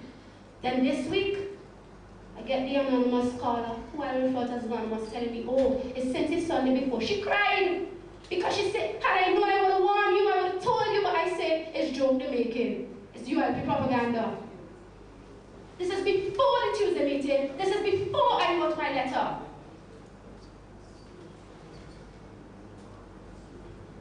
It is a shame. The worst thing is to go before the media, break my sacred trust with misrepresentations of my character that you know aren't true. A good leader wouldn't do this to someone who worked so hard to help the party's image and cause many to vote on your side as a result of my hard work.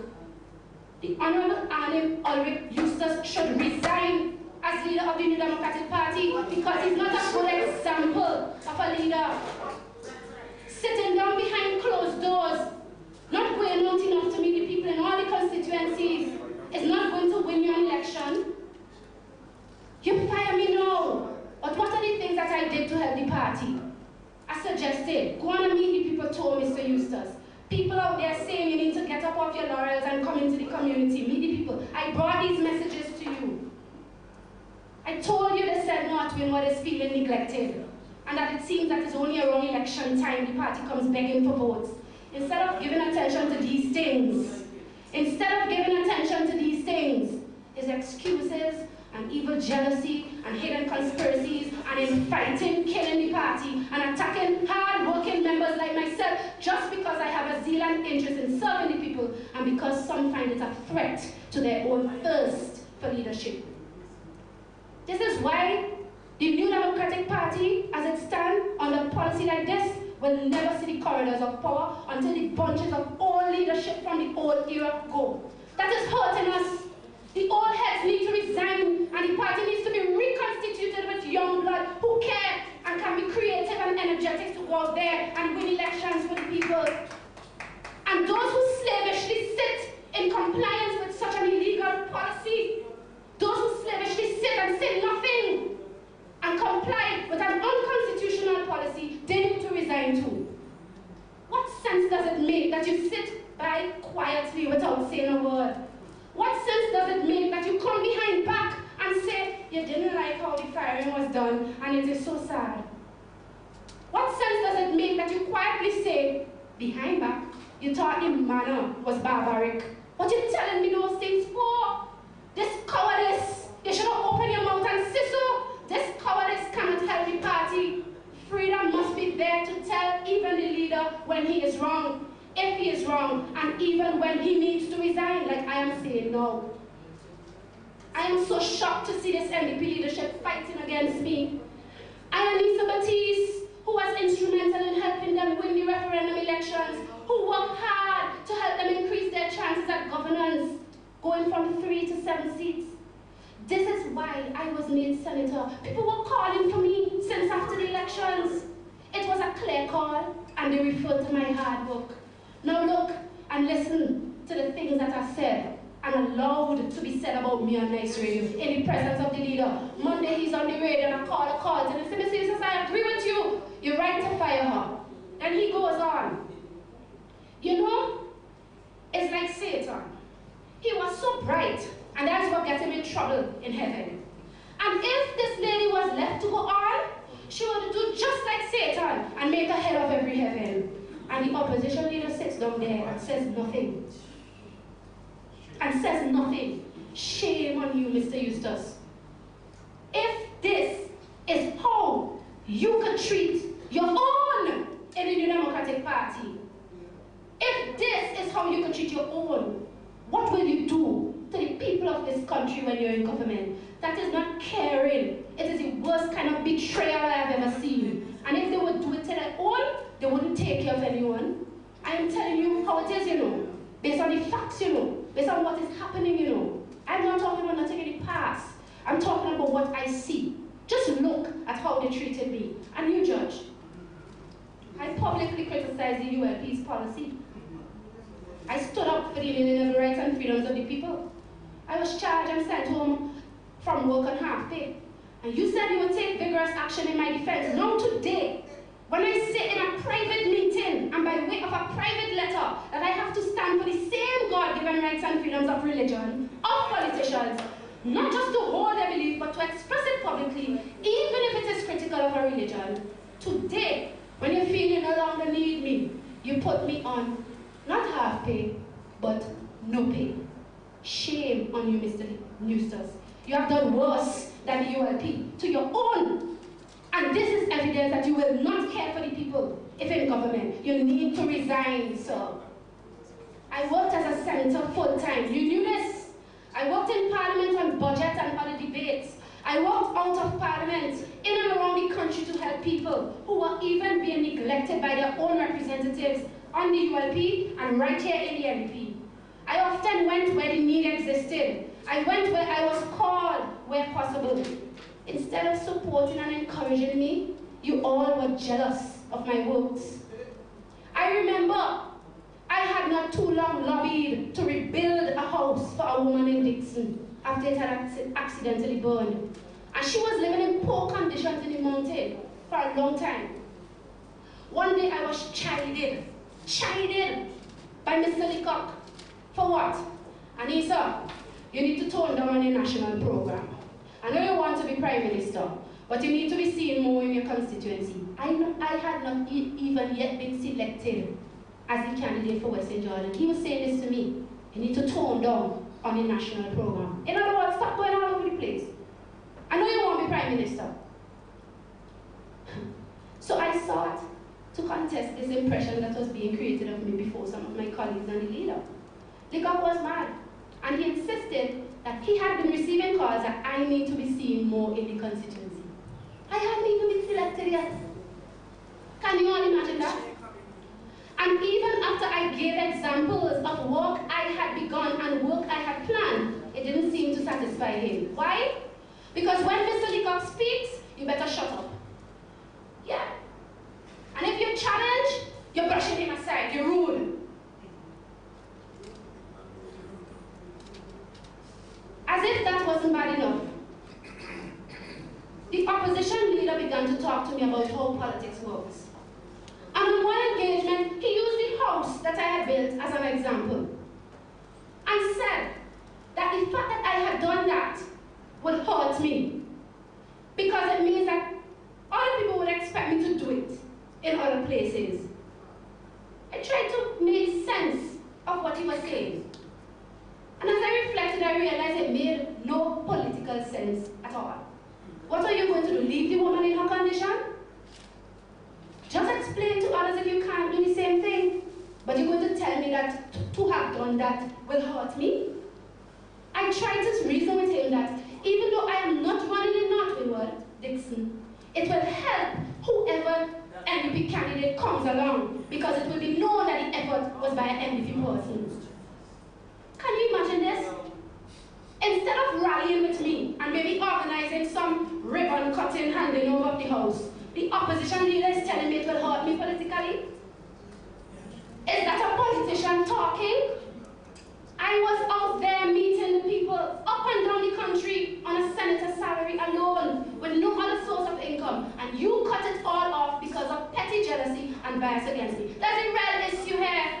That's the real issue. Because all the reasons you gave, they contradict the very actions of the party. We've had politicians who were church leaders, we've had people running who have criticized religion, and there was no such policy until now. Today I am chastised for standing against an unconstitutional policy, but the real underlying reasons are dislike of my religion and jealousy and feeling threatened by my work. Many know this. They tell me behind the backs, they tell me in conversations, don't bother them, they're just jealous. But they're afraid to say it openly. They whisper these things in my ears. You see, the party needs cleaning up, that is what I'm saying. Any chances the NDP have of gaining back government in this country cannot happen unless it cleans up its act and stop making issues of nonsense and deal with the real issues.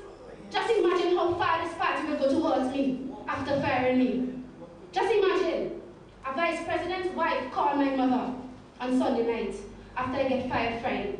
A vice president's wife, that's what I said. Called my mother. And after exchanging greetings with my mommy, she proceeded to introduce her topic of the firing with something to this effect. Well, I know you have had your problems with Anissa in the past.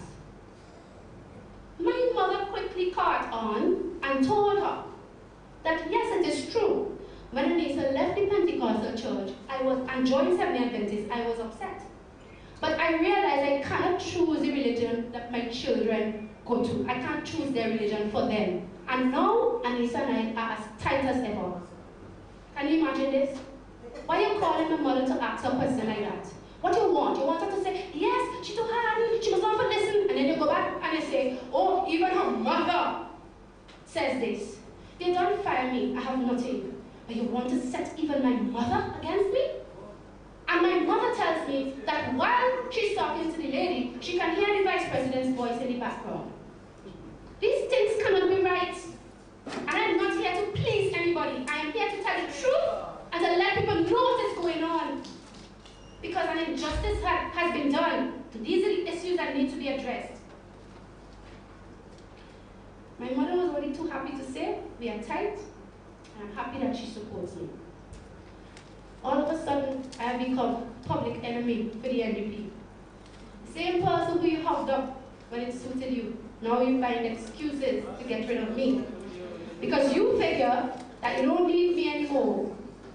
Well, we already have a communist dictatorship style in power. And we do not need to have an anti-religious freedom dictatorship in its place, which is what the NDP has now become under the leadership of Armin Eustace. When you could dictate a policy based on a 5-minute statement that you didn't hear, when you could dictate a policy based on what people call and tell you, when you could dictate a policy and then fire a man because he protests against it because of the injustice, that is dictator behavior. I'm not mincing my words. At the end of the day, people will say what they want, but they will know that I and Eustace has been consistent. When 2 years ago it was the other side, I said it was wrong. And today, when I see the wrong, I say so too. There is a consistent thread running through me, and it is the love for and the protection of the rights and freedoms of the people that come from God and are protected by the Constitution of St. Vincent and the Grenadines. The people of this country deserve better.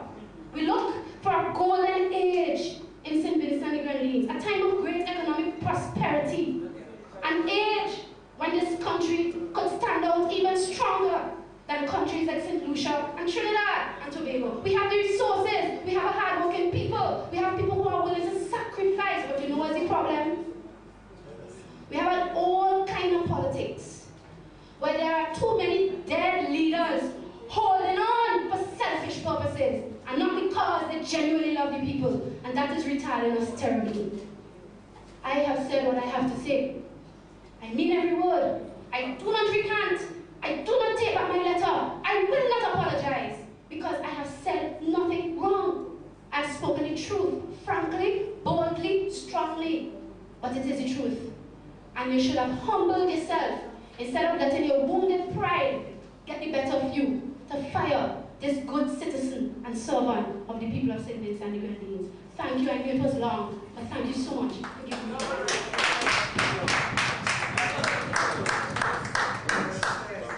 We will now entertain a few questions from the media.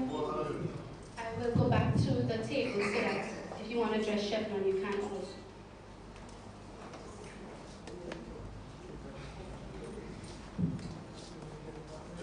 Just about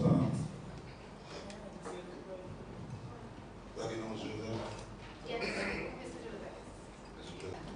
I consider that the New Democratic Party, I consider that the New Democratic Party has thrown me away. Because based on the statements made by the Honorable Opposition Leader and Mr. Leacock, Vice President, one of them, they said that a candidate cannot continue going forward if they don't want to abide by the policy. And I would have indicated that I didn't agree with it and wouldn't follow. And also, a lady called in at the end of the program and said, Mr. Eustace, this policy shouldn't just be for candidates, it should also be for members. And he agreed with her. Furthermore, I got a letter yesterday, I think it was, I'm looking for it, yes. Yesterday I got this letter, Tuesday, 24th April 2012, from the General Secretary, with the party's letterhead with the President's name, saying, Dear Mrs. Batiste, please be informed that you are not required to appear on the New Times radio program scheduled for Friday, 27th April 2012, which is this Friday coming. Thanks for your attention and cooperation. Sincerely, Alan Cruikshank, General Secretary. I wrote him back and said, I acknowledge receipt of your letter. I noticed there were no reasons given. I would like to find out, what is the position with respect to appearing on future programs? I haven't got a reply as yet. Because I was simply told, don't come up to Nice Radio on Friday. You're not required to appear. So if that means limiting my activities for the party or what it is, but as far as I'm concerned, I've been thrown out. Um, you're basically saying that you were thrown out. You have not resigned Yes. from the party. I have not resigned. I did not express not wanting to continue with the senatorial appointment or anything like that. I've not resigned. However, based on the situation, I consider myself thrown out. So you would not be working on behalf of the party as of now? I'd like to basically restrict my comments to what I said already because it's what it is. I see the circle behind you. Oh, sorry, Jamisha. You finished, Mr. Joseph? I'm sorry. Yes? Good evening, Jamisha Writers, VGTV. Yes. Anita, you said on 2 occasions that the NDP put you on half pay. Well, you Put were me on on half no pay. pay, no, you're no pay, and that you ended by saying that the NDP treated you worse than they were. Yes. If you have an option, right, would you choose to be where you were prior to the 2009 referendum on half pay than where you are now on no pay? Okay. You're asking me if I have an option. You're asking me no. If I have an option. Right now. Where I would choose to be. Right. Essentially, yeah? Yes, yes. I have no comments to make on my future as yet. I have not decided what my future is. And so that's my answer. Finally, how do you think this is 2 years well, Chef Dunn? Pardon? Oh, sorry. Chef, to yourself and Chef Dunn, how do you think this issue will affect both your political ambitions? Well, personally, I would say that not being with the ULP and being thrown out by the NDP does not mean that there's no political future for me. Because the NDP, the ULP, is not the end all of politics. God is in control of my life, and I'm working with him. And when in future there is something that I would do with respect to my politics, I will certainly let you all know. Chefman? I answer similarly. We are young. We have an entire future ahead of us. And anything can happen in the future, politically speaking. So we are not really in a position to say exactly what will happen, but it does not prevent us, it doesn't impact us to the extent where it wipes out our political ambition and political future. One final question. Okay? I acknowledge, right, that you said you have not circulated the letter to the public, Yes. right? But before today, which you haven't gotten as yet. Right. But I had the opportunity to read a document, which I believe is a copy of your original letter. And I noted on several occasions you wrote your party, making reference to the NDP. Would it be safe for me to conclude that you are already distancing yourself from the party?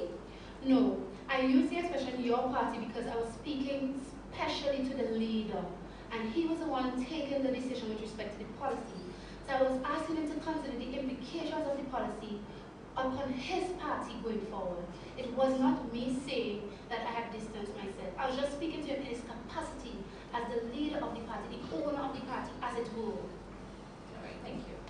You're welcome. Good afternoon, Mr. Keith. Hi. I just have one question. I want to refer you to a program last night. Senator Julian Francis made a comment, more or less, he basically said that, apart from saying that he wanted to use this, he said that he has no doubt in his mind that it was, and still is, her, referring to yourself, intention to infiltrate organizations, both yourself and enthusiasts. How do you get to respond to that comment? You know, I don't have the whole context of what Mr. Francis said, but so I really don't know what he means when he says our intention is to infiltrate organizations. I don't know what's the ground for him saying that and so on. So it's really difficult for me to respond. I really would be going on, I don't know, speculations to respond to that. So I kind of find it difficult to respond, quite frankly. I mean, the Enthusiast Seventh Adventist Church is one thing, the Enthusiast Institute for Religious Liberty is another thing, and Anissa Batiste is Enthusiast by religion.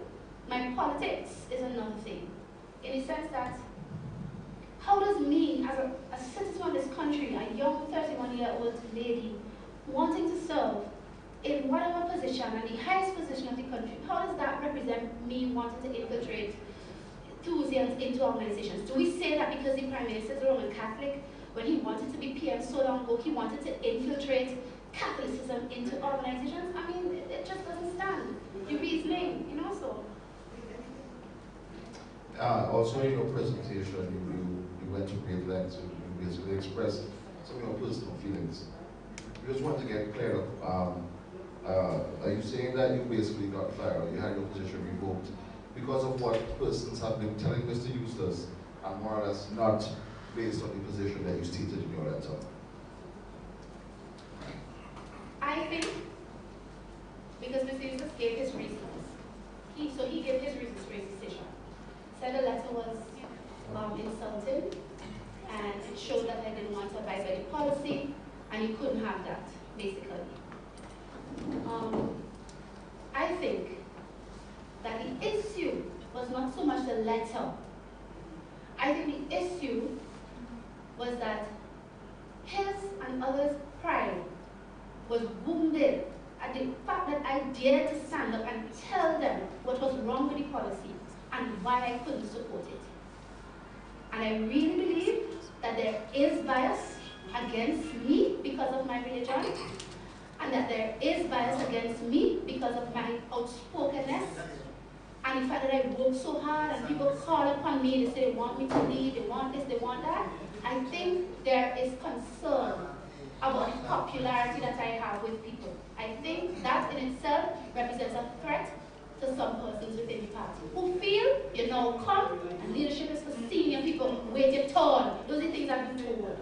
I really think those are some of the underlying issues that affected this whole thing. It's like it was coming. That's how I see it. That it didn't just happen. It was coming.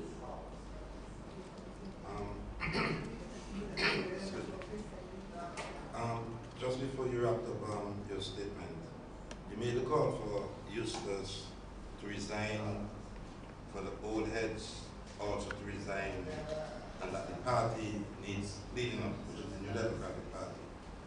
Was this a feeling that you had before the revocation of your senatorial position? Yes and no. Yes, I felt there was need for cleaning up even before the revocation of my position. No, I didn't feel that Mr. Eustace should resign before the revocation of my position. Because my decision to say no, he should resign, is based on how he treated this particular matter. That's the point. I'm saying it reflected so much to me. The way how it was done, arrived at, the way how I was treated, the way how I'm being treated since I've been fired, the things that have been said, the things that have been allowed to be said in his presence, how he treated me. I'm saying, how can you treat your own like that? What will you do to the country? So I'm saying, based on that particular development, I think he needs to resign. But before, I did have concerns about cleaning up and so on. I can't say that.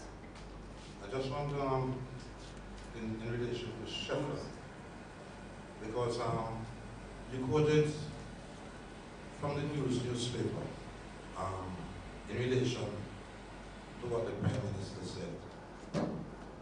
I think somewhere along the line, you should look at the paper on the week before, where the news had a headline about satanic cult. And the Prime Minister was asked a specific question in relation to the cult, and he gave an answer. It was not he coming out and saying, blah, blah, blah. He was asked specifically, what is his position, and that is how it came out in the paper. Yeah, he was asked specifically. He didn't just come out and say, oh, there's a cult here, we need to blah, blah, blah, blah. It didn't happen like that. He was asked specifically a question.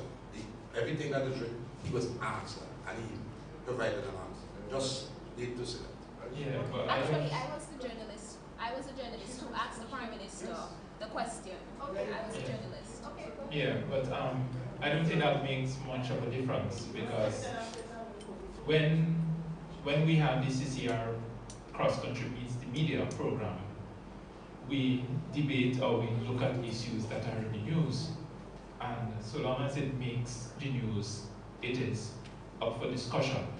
So it doesn't matter whether or not he came out of his own accord and commented on the issue, or he would ask a question, it still doesn't change. No, because you're making me comments.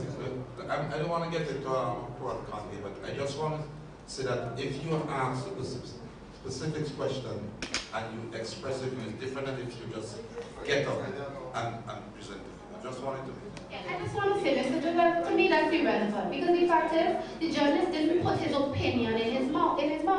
She asked the question and he gave his position. He said, and the news quotes, it says, Dr. Gonzalez, who's also Minister of National Security, said such groups, quote, should be opposed, be denounced, be criticized, end of quote. So the gentleman, the argument we are making on the issue is that here he was taking a position, whether he was asked for it or he came out and said it of his own, he took a position that the group should be denounced, okay? And this was based on the earlier article where they described the group. Part of the description was that the leader says she's divine. So he's saying, if he's saying that the group should be denounced based on its characteristics, and one of the characteristics is the leader says she's divine, then what about the Catholic Church who says the Pope is God on earth? Should they be denounced too? In fact, he said, then he should call for the condemnation of Catholic Church too, as well, based on what he had said. So we are not laboring over the issue of whether or not he was asked the question or he just came out and said so. The fact is he gave his position on the group and he said such groups should be opposed, denounced, be criticized.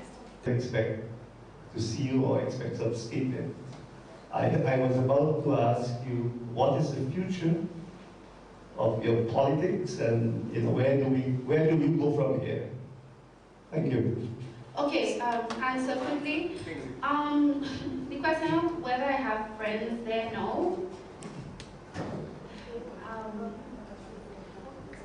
I don't consider anybody my enemy, but I am being treated like an enemy of the NDP by the NDP. I think that's as much as I would say on that.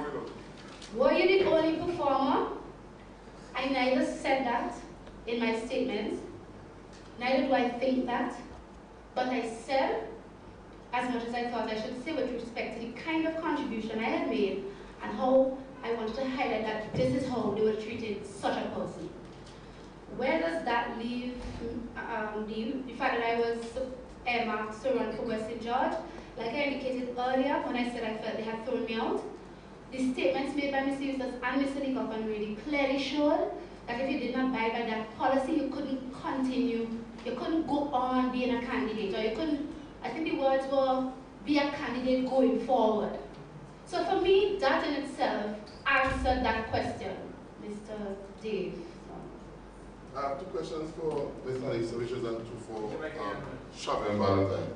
The first question I want, before the pre-phrasing, Dr. Linton Lewis said what happened to you is unfortunate. I get the impression that you are launching an attack on Sinclair Laker. Have you spoke to Sir James about what he can place in the NDP, immediately to your senator as the founding father of the NDP? No. I haven't spoken to Sir James, no. Okay, so, well, the next question. You spoke earlier about the constitutionality of the Constitution compared with the NDPs. Yes. The liberty of our Constitution is that we have life. When somebody is accused and convicted for murder and they have a death penalty, do you think that they pose the right to be infringed on when they have a death penalty upon them? The Constitution actually gives the exception of where the state has to intervene to carry out that kind of punishment. It actually gives that exception. Is that what you're asking me, or you're asking what I think? Well, asking what you think based on what you said earlier about your constitutional right being violated by the, as you say, which was dictated by the NDP of their policy and potential candidate and candidate making adverse comment of religious organization. I don't really see the connection, but my personal belief is that murder is a crime for which the death penalty is justified, because it's based on my understanding of the scriptures. I don't want to go into that here.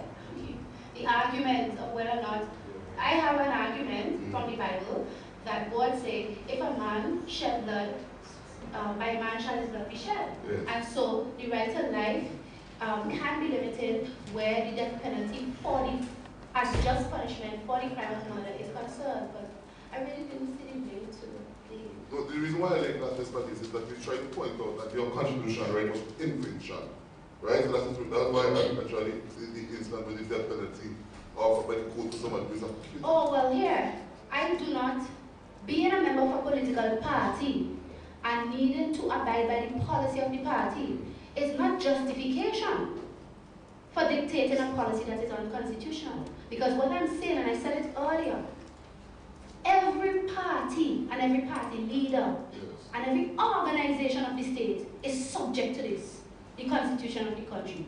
No organization should want to have policies for their workers or whoever that could infringe upon their workers' constitutional rights and freedom. So for me, the party's policies must be held up to the constitution. Okay. And the second question to you, Ms. Baptiste, is that I read your letter, the one that we have on leaked through the media. It was a very strong letter in my opinion. Why are you so bright that you suspect? Like I said, there was a paragraph where I said something to this effect. When you provide evidence of something that happened to show that the impression of the thing is not so in fact, and then you want to critically assess that thing and say this is why it is wrong, and you do that in a democratic country and in a democratic party, you don't expect to get punished for it. You don't expect to get persecuted for it. I am saying, I did that frankly internally. You know something, Kingsley? Let me tell you something. There are things that have been said by members of the executive of that party against the very leader of the opposition behind his back that has come to his attention worse than the strong letter I have written. They may get fired for it.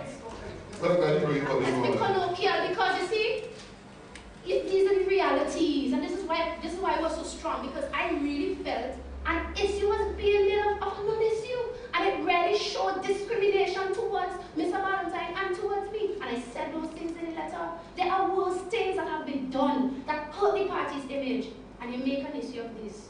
Yeah. Mr. Valentine, you're questioning the issue of cult in service and grades. I agree with Mr. Baptiste that you didn't come out quite clearly and point to a religion as being a cult. But you have got the Conservative to take a position on his religion. Why are you suggesting that the Conservative leader of the pride of the country should say, condemn other religion because he do things that they are part of his own? Well, he condemned the so-called satanic cult. And the point I was making is that... Let me remind you, he was asked a question by a journalist, remember that, right? Pardon? Let me remind you, he was asked a question by a journalist. I really don't understand why that is an issue. Because if you ask me a question, I give you my position. It is my position, it doesn't matter. Yes. Or I complain out and tell you my position without being asked for it. It is still my position. Yes. So what I was dealing with on the Saturday night cross-country media is the position of the Prime Minister concerning this so-called satanic cult. And if he condemns, as the leader of the country, he condemns and he calls upon persons to condemn the so-called satanic cult, then he shouldn't have a problem with me calling upon him to take a position as well as to condemning another religion. That shouldn't be a problem, because he has condemned one. Okay. My final question is, would you describe your organization that Mr. Baptiste referred to, that tourism, and you as an individual, as a religious extremist? Do you think you guys are religious extremists? Religious extremist? I don't know what religious extremist is. Persons use it to describe, persons on both sides of the political fence use it to describe us. We stick to fundamental Christianity, we stick strictly to the principles of the Bible. We are concerned with our salvation, and so we emphasize obedience to the scriptures. If persons regard us as religious extremists, then so be it. If that is what takes us to heaven, then let us be religious extremists. But that is just another branding of the Enthusiast Seventh-day Adventist Church. Because of lack of information, people not interested in investigating who we are. They are just interested in branding, just the way they try to do with different small religions, simply because we are small and we are relatively new in comparison to the established one. And that it is those kind of hypocrisies I was trying to highlight in the cross-country media that Saturday night. I want to make a comment briefly, Kingsley. I want you to read Matthew chapter 23 in the Bible, where Jesus Christ publicly criticizes the religious leaders of the day. He said, "Woe unto you, Pharisees and scribes, hypocrites, generation of vipers," etc. And I want to ask you if Jesus Christ was a religious extremist. Shepard, you're quoted as being a potential candidate for, not when what I think, for the New Democratic Party. Are you still a member of the party? Because you didn't have the same position. I mean, you didn't have the same treatment like Anisha. You're still a member of the New Democratic Party, and if so, still potential candidate for North River. Well, I was not informed that my membership was revoked. But based upon the policy that was dictated, it obviously disqualifies me to be a candidate for North Windward. But you're still a member at this point. I've not been informed that that my membership has been revoked. Do you have any intention of resigning from the party? I cannot make based on the policy. I will not make any comments in relation to that. Okay. Let me just say that we have only until 1:30 here. Are there any other questions from the media? Okay.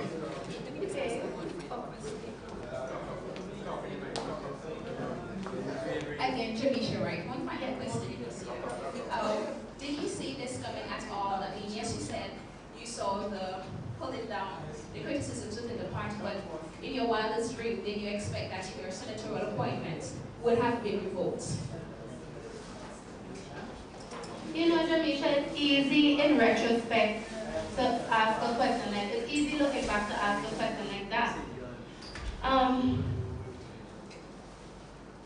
I knew when I joined the NDP that I believed the ideals were different from the ULP in as far as that strong love and protection for God-given and inalienable rights and freedoms and so on. And I associated with it because of that, the stance it took during the referendum. I did not expect, honestly, Jamisha, I know some might say, oh, you should have seen it coming. But when you say the things you say and you profess the things you profess, and then you end up doing worse than the other side, I honestly didn't expect that. Okay? Yes, there are disagreements. Yes, you have people with differences and so on. I functioned in the party like that despite those things because I'm a mature individual. But I didn't expect to be before the leader of the opposition, hearing him dictating a policy. People sit down, some say nothing. The man never heard his statement. You know, that shocked my senses a bit. I'm telling you the truth. Because he was admitting he had not heard the statement. As a matter of fact, on the radio on Monday, I heard Mr. Easter say he had not read all of my letter. He said that. And I didn't expect that. Honestly. I didn't expect it would come to that over that. I tried to provide evidence to see if perhaps after my letter maybe there would be, okay, a written back letter or a meeting, say, well, it's not unconstitutional, this argument is wrong, whatever. And no matter if it was heated and vehement, fine. Heated and vehement argument is part of the frame. But I didn't get that. Instead, I got a dishonorable dismissal via radio. Okay, I can't remember. I don't have a copy of the document that I read, and I don't have the one that you have there. But you ended the 11-page document saying, don't tell me. I can read it for you. You misjudged. Read it. Thank you. My dear sir, with all due respect to you, when I joined the NDP, it was because I believed that the party had respect for rights and freedoms of all Vincentians, those in the party and those in government. Unlike the tyranny of the ULP, I placed a lot of trust in the ideals of this party and hoped that through its policies, we will see a new politics, a new beginning, a golden age for St. Vincent and the Grenadines. Please do not hurt me so much by disappointing me. Please do not make me feel that I have misjudged this party. It is all said and done now. You think you have misjudged the party? The Honorable Arden Eustace, by his actions against me, is answering what I was saying here. He's saying, after all, he's not. And the party policy with respect to what I say is not what I thought it was. That's why I was saying, please don't make me feel that I've misjudged the party. I thought you stood for this. Look at the action now. Thank you. My question, you mentioned in your presentation that more or less it is your personal belief that there were underlying factors where your position was revoked. You also mentioned that, well, you made specific reference to Mr. Lee Cochran yourself, who had exchanges. In terms of the leadership or the what we would term as senior party members, was there at any time any conflict between you and anyone else besides Mr. Lee Cochran? And also, my second question, or second part of my question would also be, from the time you entered, or the time you became an active member of the Union Democratic Party, has there been a changed attitude or a change in person's perception of you in terms of your, because you know of your affiliation with your religious beliefs? Okay, all right.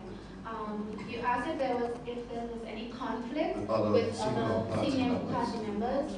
Not that I'm aware of. I mean, if you ask about disagreements, yeah, there may have been disagreements over issues, right? Or I think it should be this way, I think it should be this way, but not conflict, no. I wouldn't say that. You ask if, I'm trying to get if I understand your question correctly. If there was a change of person's perception of me. Or attitudes towards you over a period of time.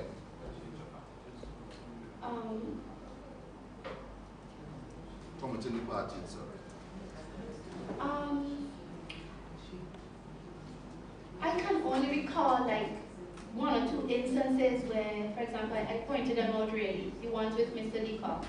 But to say change of attitudes towards me, I can't really judge whether another person's attitude changed towards me, because you know that's first in the mind. I can't really tell exactly, but I know that I would have been told certain things, like the same thing, chill out, you're too young, wait your turn. And I thought, you know, but I thought this party was about young people and pushing them and forward and so on. What kind of thing is that? Whether or not that attitude was a change from when I first joined to later, I can't really say. Because I don't know, what I can say is how they treated me. And what I know is that before, I was hooked up and loved up on the referendum train and everything, and I said, oh, bright young lady, and so on. I mean, up to earlier this year, Mr. Leacock was on radio saying, look at the contribution Senator Batiste is making in the parliament, and so on and so forth. But now it's a different thing. I don't think I already answered you, but I'm just saying it's kind of hard to judge attitudes in the mind, and except there's like a direct happening between me and somebody, I can't really determine. I guess that's what I'm saying. You made mention of the fact that the policy that was enunciated at the meeting was basically against the Constitution. Isn't it the same Constitution Mr. Eustace used when you revoked your position? Then why should you be quote-unquote angry? Well, I didn't just say it was against the Constitution blanket. I cited the particular area. He legitimately used Section 29, subsection 1, which gives him that prerogative and authority to appoint and to revoke my position. But when I say the policy was against the Constitution, I'm not saying it was against Section 29.1. No. I'm saying it was against, it had the potential of infringing upon the protection of freedom of conscience of the members of the party according to Section 9, subsection 1 in particular. See, that's the point I'm making, that you're quoting the Constitution, but he used the same Constitution to revoke your appointment. So what are you saying? He did not do anything unconstitutional in that regard. But no, Right, okay. He didn't, and Right. I did say that. I said at one point, don't get me wrong, I Right. know the leader has the authority to do this, but Yeah. I wasn't speaking to what he did when I spoke of the unconstitutionality. I was speaking to the policy, Yeah. not his decision. Right. His decision is constitutional, but the policy that he sought to lay down, and that he did in fact lay down, the nature of it has the effect of infringing upon the protection and freedom of conscience of members. That's what I was saying. You choose to have a news conference today, and basically it's because of your revocation as a senator. Some people may say, but when you were appointed, you didn't call a news conference to say, well, happy to be blah, blah, blah, blah. And they might look at this now as being, you want to spill the beans about what's happening in the party. How would you respond to something like that? Okay, I respond to it by saying that I don't really think people would say that. Like, she did have a conference when she was appointed. But nevertheless, to answer you, it wasn't just the revocation. Things were said, reasons were given, and misrepresentations of my character. Like I said, I don't have anything else. All I have is my character before God and man. And I felt it was absolutely necessary as a public figure and as a public figure with national presence to come before the country after having heard what the Honorable Leader had to say on Monday and respond accordingly and give my side of the story, so to speak. All right, Alicia. You're famous, you're known for quoting certain sections of the Bible to support what you believe, or to support what you're saying and your interpretation of what the Bible is saying. But the Bible also speaks about respect for authority. I'm sure you know what I'm talking about. The leader of the opposition said that you acted with disrespect and the information in the letter was rude. How would you respond to that? Because I don't think he said it was rude. He said, I don't want to say it's rude, but it was, what was his word? Basically, he said you were... He said it was insulting. Insulting, right? Yes. And the Bible speaks against that. And you are famous for quoting the Bible. What would you say? Well, the Bible doesn't speak against insulting. Not being insulted, but right. people having respect. Insulted. No. The Bible speaks about having respect for authority. If you insult, you're certainly not having respect. No, I don't think, when I say you're going to tell me it's a matter of interpretation, however, I'll answer. Right. When the Bible speaks about respecting authority, it's there in Romans chapter 13. It speaks specifically about the fact that you must obey the laws and so on. Okay? I am saying, and I started off saying, this is the highest law of the land. If a party leader brings a policy that has the effect of infringing upon this, how can I respect such a policy? How can I regard it if it's unconstitutional? Where was the NDP telling me I should respect authority when I criticized the policy of the ULP under the Constitution? People must not use arguments conveniently. But you have a point there, but... the issue is that what I did not constitute a disrespect of Mr. Eustace's authority in as far as presenting disrespect as oh she rude and she disobedient. What I did was I pointed out how his policy disregarded the Constitution. And I said because of that, I couldn't follow it. Because I'm saying we are all subject to the Constitution of the country. No political party is exempted. No political leader has the authority to pontificate on a policy that will infringe upon the rights and freedoms of its members protected in the Constitution. So how are you going to wait? Are you going to wait? Are you going to look at the issue of disrespect of the leader because he's the leader? You know, we have a problem in this country of worshipping leaders. You know, we have a problem like that. We put up leaders in our minds as if they are infallible and they cannot make mistakes. That's a part of the kind of old politics that we need to get rid of. Because leaders can make mistakes. And people should be able to tell them so. So the point about it is, Jamisha, no, I do not consider that me protesting for the protection of rights and freedoms in the Constitution was a disrespect of Mr. Eustace's authority. Because his authority is subject to the Constitution. And therefore, he should not want to have a policy in his party that has the impact of infringing upon the Constitution.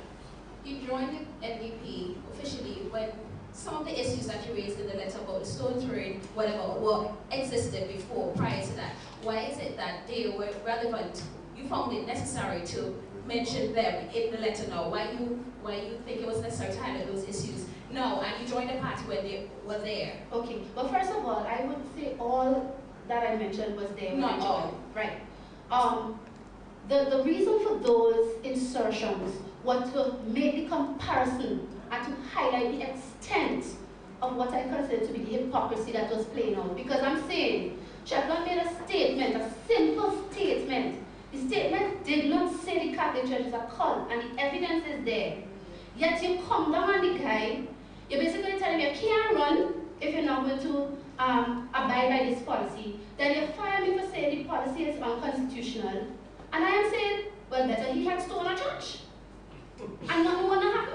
Because I have to compare, to show, you understand, to show how unfair and unfortunate it is for you to make an issue out of something that is a little thing and not an issue, where you had other things that were shadowing candidates and other people, and nothing was done about stopping them from going forward. So I had to do that to bring home the point. Because nobody felt that, okay, what she's saying, I had to show it, and you know, it's like you use things to make people consider. So I give them as examples. It's not about just coming and trying to fling this here and fling that there. And mind you, Ajamisha, you and I are talking about this today because that letter was leaked. Remember, this was an internal issue. I don't want to hear nothing about, oh, you shouldn't have sent it by email. Well, if the party has a problem with privacy, that is part of the cleaning up that needs to take place. Why the members of a strategy committee can't keep a letter inside? You need to ask yourself, who in the strategy committee leaked the letter and deal with it, clean it up. Because that's one of the things affecting the party, you see? So we are only talking about this because you don't know because it was leaked. But remember, I took this step of dealing with it internally first. That's what I did. Ms. Baptiste Kingsley, you said high standard. You made an impact in the referendum 2009. Yes. In my opinion, you have the figures wrap around Vincent and mine. Do you think by you being fired from the central position would have a negative impact on women getting involved in politics in the grannies? And the second question is, Mr. Eustace announced that he's going to nominate the person to replace you soon. You spent some time in the NDP, in the executive. Do you think Dr. Lewis have the ability to replace you as a senator? Those are my two questions, Ms. Baptiste. Okay. I like your first question very much because it's an issue I have been involved in discussing, even in regional meetings, the issue of women in politics, what to do to encourage more of them and so on. And honestly, what Mr. Eustace has done to me is send a bad signal. Because already, a lot of women say to me, they look up to me, you know, I give them courage, they see me as a strong woman and so on. And when things like this happen to people like me for simply standing for principle, it could be a big turn-off, especially to women. I mean, come on, I'm just 31 years old and now I'm jobless. People say, oh, you bring it upon yourself. But the fact is I stood for principle. And I have no job now. And who woman you know out there, where we already have a few, are going to willingly come forward when they see these are the things that happen to them. Kingsley, I want to add something to that. I have said, and I will say it here, the kind of things high-level members in our party get away with in terms of public behavior, if it was me as a woman, I would have done them crucified. That's another part of the things we need to clean up in Vincentian politics. We treat men one way. When it comes to women, you can't get away with that, you know. I'm a married man. I can't go around the place with another man insulting, compromising position. They will say, it's a bad example for young women. Da, da, da, da. Party didn't come down on me for anything like that, you know. I didn't steal, I didn't hold, I didn't behave bad. I just spoke internally, frankly, strongly. Yes, the letter was strong. So I think it sends a very bad message. In fact, Kenton Chance did a story. And in the end of the story, he reflected on that. He quoted back the words of the opposition leader when he justified why he put 2 women in the parliament. And he said it's not easy to put 2 women, to have 2 women, senators, you know, female senators. And his words showed that his decision was based on a commitment to women and young people. The question is to him now, what is his decision against me showing? What are young people and young women in this country supposed to believe? That because you're a woman and and you don't say, you don't just go along, you're gonna get punished for it and persecuted, so you better stay out. And the men getting away with all kinds of things, I'm not mincing my words. It's not good enough. Secondly, as to whether or not I think Dr. Lewis has an opportunity, that was your word, every single person has an opportunity. The right and the power rests in the arms and the hands of the opposition leader to determine who he will nominate for senator. But Dr. Lewis, like any other person, has an opportunity. How would you respond to some persons who may say that based on the policy statement that was made by Mr. Eustace and your position on it thereafter, what would your response be to people who may say, why did you not come out and resign instead of having it gone this way?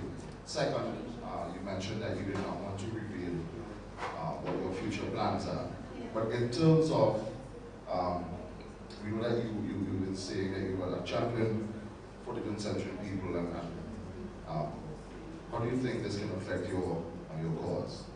Well, why not resign? Ask questions like, if you stifle our speech now in opposition, what will happen when we get into office? I ask questions like, what will happen to public servants who dare to constructively criticize you?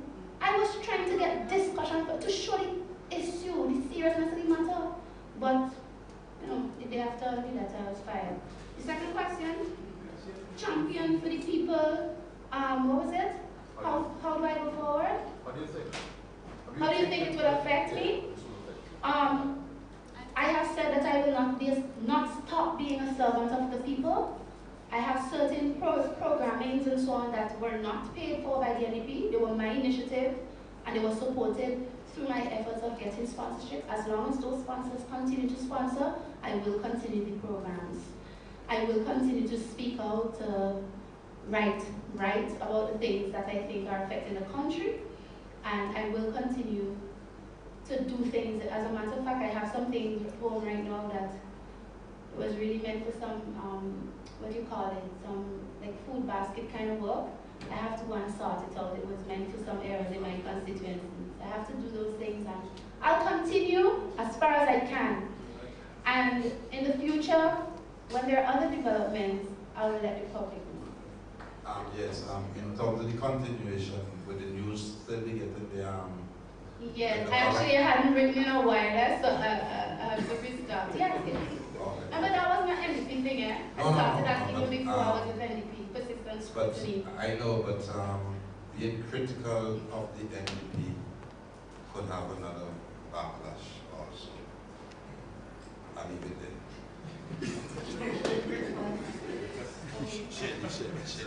Expertise, Mr. Manager, good afternoon. I should be just freelance journalist.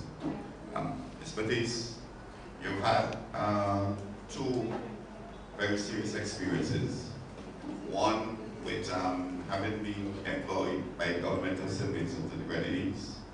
Well, during the referendum, you joined the NDP in their debate on the referendum, on the proposed new constitution. That had a particular outcome. Now, having joined the NDP and was made senator, you made certain comments which, again, have led to a particular outcome. Now, having been, or maybe, I don't know if I should use the word born, so to speak, on both sides, what is your perception, what is your view of Vincentian politics, and will this affect your trust in way forward politically? Secondly, well, just adding to that, do you trust politicians in the Caribbean, and specifically Vincentians, having been exposed to those experiences? Okay. And secondly, well, other question, sorry. You had interest in contesting the upcoming general elections. Does this experience mean that you will not be contesting the next general elections, or that you do not have any interest? So in other words, will you be contesting the next general elections, or do you have interest still in contesting? Okay, one at a time, right? If I could go from the last back up with trying to remember them. Okay, let me do it this way. What is my perception of politics in St. Vincent and the Grenadines? I seriously think that we need a change of the kind of politics that is practiced here. We need a shake-up in the kind of politics that is being practiced here. A new kind of politics is necessary. A new kind of politics that has high esteem for individual rights and freedoms, that knows how to treat them. Because what happens is that politicians seem to take people under their arms, and maybe they try to get you in some compromising position so that if you have to speak out, you can't speak out. They put you under their wings or something. It shouldn't be like that. We need a new idea of leaders. Leaders have to realize they're servants of the people. They're accountable. People should be able to call upon you for accountability. And you're supposed to be mature and not have this idea that, oh, I'm the leader. You know, I'm strong and I'm mighty, and people must say this and say that. And people have this way, even if they know things are wrong, they tend to still, let me rally around the leader, but they're doing something wrong. These kind of things hurt us in the country. You should be able to point out wrong. When you point out wrong, there's an opportunity to correct it and to improve. When you stay silent because you fear repercussions, the country wallows and continues in corruption and wrong. That kind of politics needs to go. I believe, Ashford, that there are people in this country who are just as fed up of that kind of politics, and they are yearning for a new kind of politics. And I believe the time will come when we will see the emergence of that new kind of politics in the country, a more mature kind of politics. Will it affect my threats going forward? No. Because I consider myself to be in mentality already, and even in style, a part of that new kind of politics. And I don't intend to stop what I'm doing in as far as I can do it. So I see my future as a part of that new kind of politics that I'm saying is needed. Do I trust politicians? That's like real general, right? What I would say is that I'm cautious about knowing exactly, totally as it were, about the policies before I align myself. You know, things must be clear when you're talking. What you really believe where this is concerned, how you're going to really treat and react to this kind of thing. It must be clear when people join. At least you have to be surprised as it were. You pretend outside and then in reality is another thing. These things shouldn't happen. Your senatorial position has been revoked, Yes. and you're no pay. Yes. Well, I hear the concern throughout consistently that you're on the breadline. What is going to happen to any sympathies? With respect to In terms of your the financial situation and so on. Well, I could lose my land because it's backed security right now for a loan, and if I can't pay the mortgage, I will lose it. I will have to give it to the bank. I'm not worried about what would happen to me apart from like that, because that would happen if I can't pay. That's the reality. I will seek to take care of myself in terms of work. But I'm not worried about what will happen to any services. Simply because I've had similar trials before, not exactly the same, and God has always been there for me. He has always provided, and He has always found ways to take care of me. So honestly, I'm not anxious about that at all. I'm taking one day at a time, and I'm trusting God to take care of me. And like I said, once I get the funding, I will continue my programming once I continue to be supported by sponsors. We have until 1:30, I remind you, yes. Well, apart from being on the strategic committee, Strategy yes. Committee, are you in any other committees or membership of any executive position within the NDP? Not currently, no. Okay. You spoke about that the party needs cleaning up. and the fact Eustace need to resign. I think you came to this conclusion because of a number of things you have recognized about the party. Had it not been removed as a senator, do you think you would have been outspoken about these things? Had this policy, had the friction not arisen, do you think you would have still been there and just, taking all these things, which were basically against, I don't want to say conscience, but might have been against your being? Okay, let me answer this question very carefully. Remember, all these things as you put it were not there before. What I refer to specifically is the issue of the policy, right, and the implications. It wasn't there before, it just came up the other day, right? So I can't speak to that to say I would have spoken out against that when it wasn't there, right? The issue of being outspoken, remember, this letter was an internal one, you understand? So what problem I saw to deal with it internally first, you understand? The action that was taken against me publicly and the treatment of it is what made me realize the kind of things that I said here today. Because when I assess the implications, when I assess what it is saying about the leader, what it is saying about the party, I have to arrive at this conclusion. So me coming here and doing this, it's not as some would try to paint it that she only do it because she vexed and she gets fired. I look at the implications of the thing and I see, what would this mean for this leader of a party as a prime minister?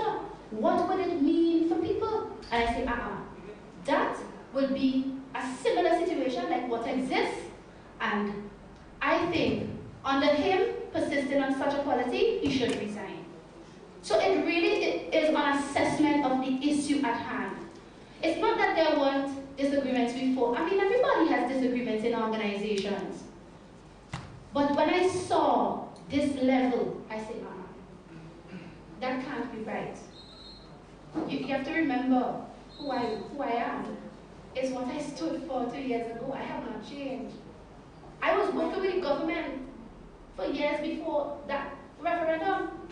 I didn't come out and say anything, but referendum, when I saw the policy and I saw the danger of it and the implication, I spoke. What do you want to say? Oh, you only speak because they put it on halfway. Well, okay, they did that after.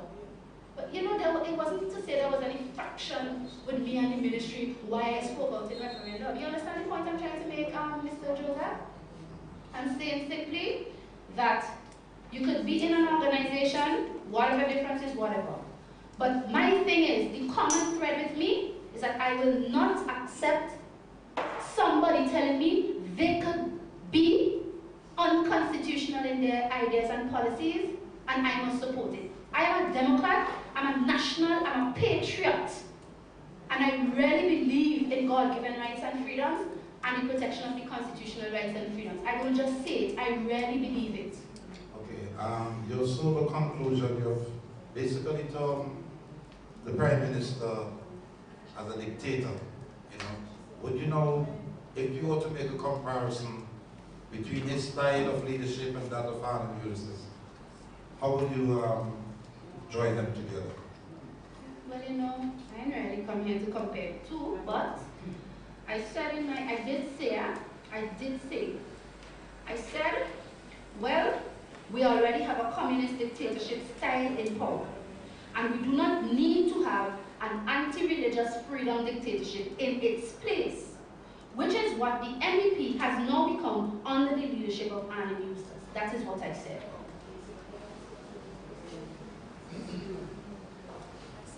Okay, that's it, and Brother Shefflin and I, affectionately called, would like to thank you all, those of you who came. I want to thank you for your questions and for giving me an opportunity to clear up a lot of things. And I want to thank the listening public via BFM, whom we did business with to get this press conference done. Again, thank you and see you soon.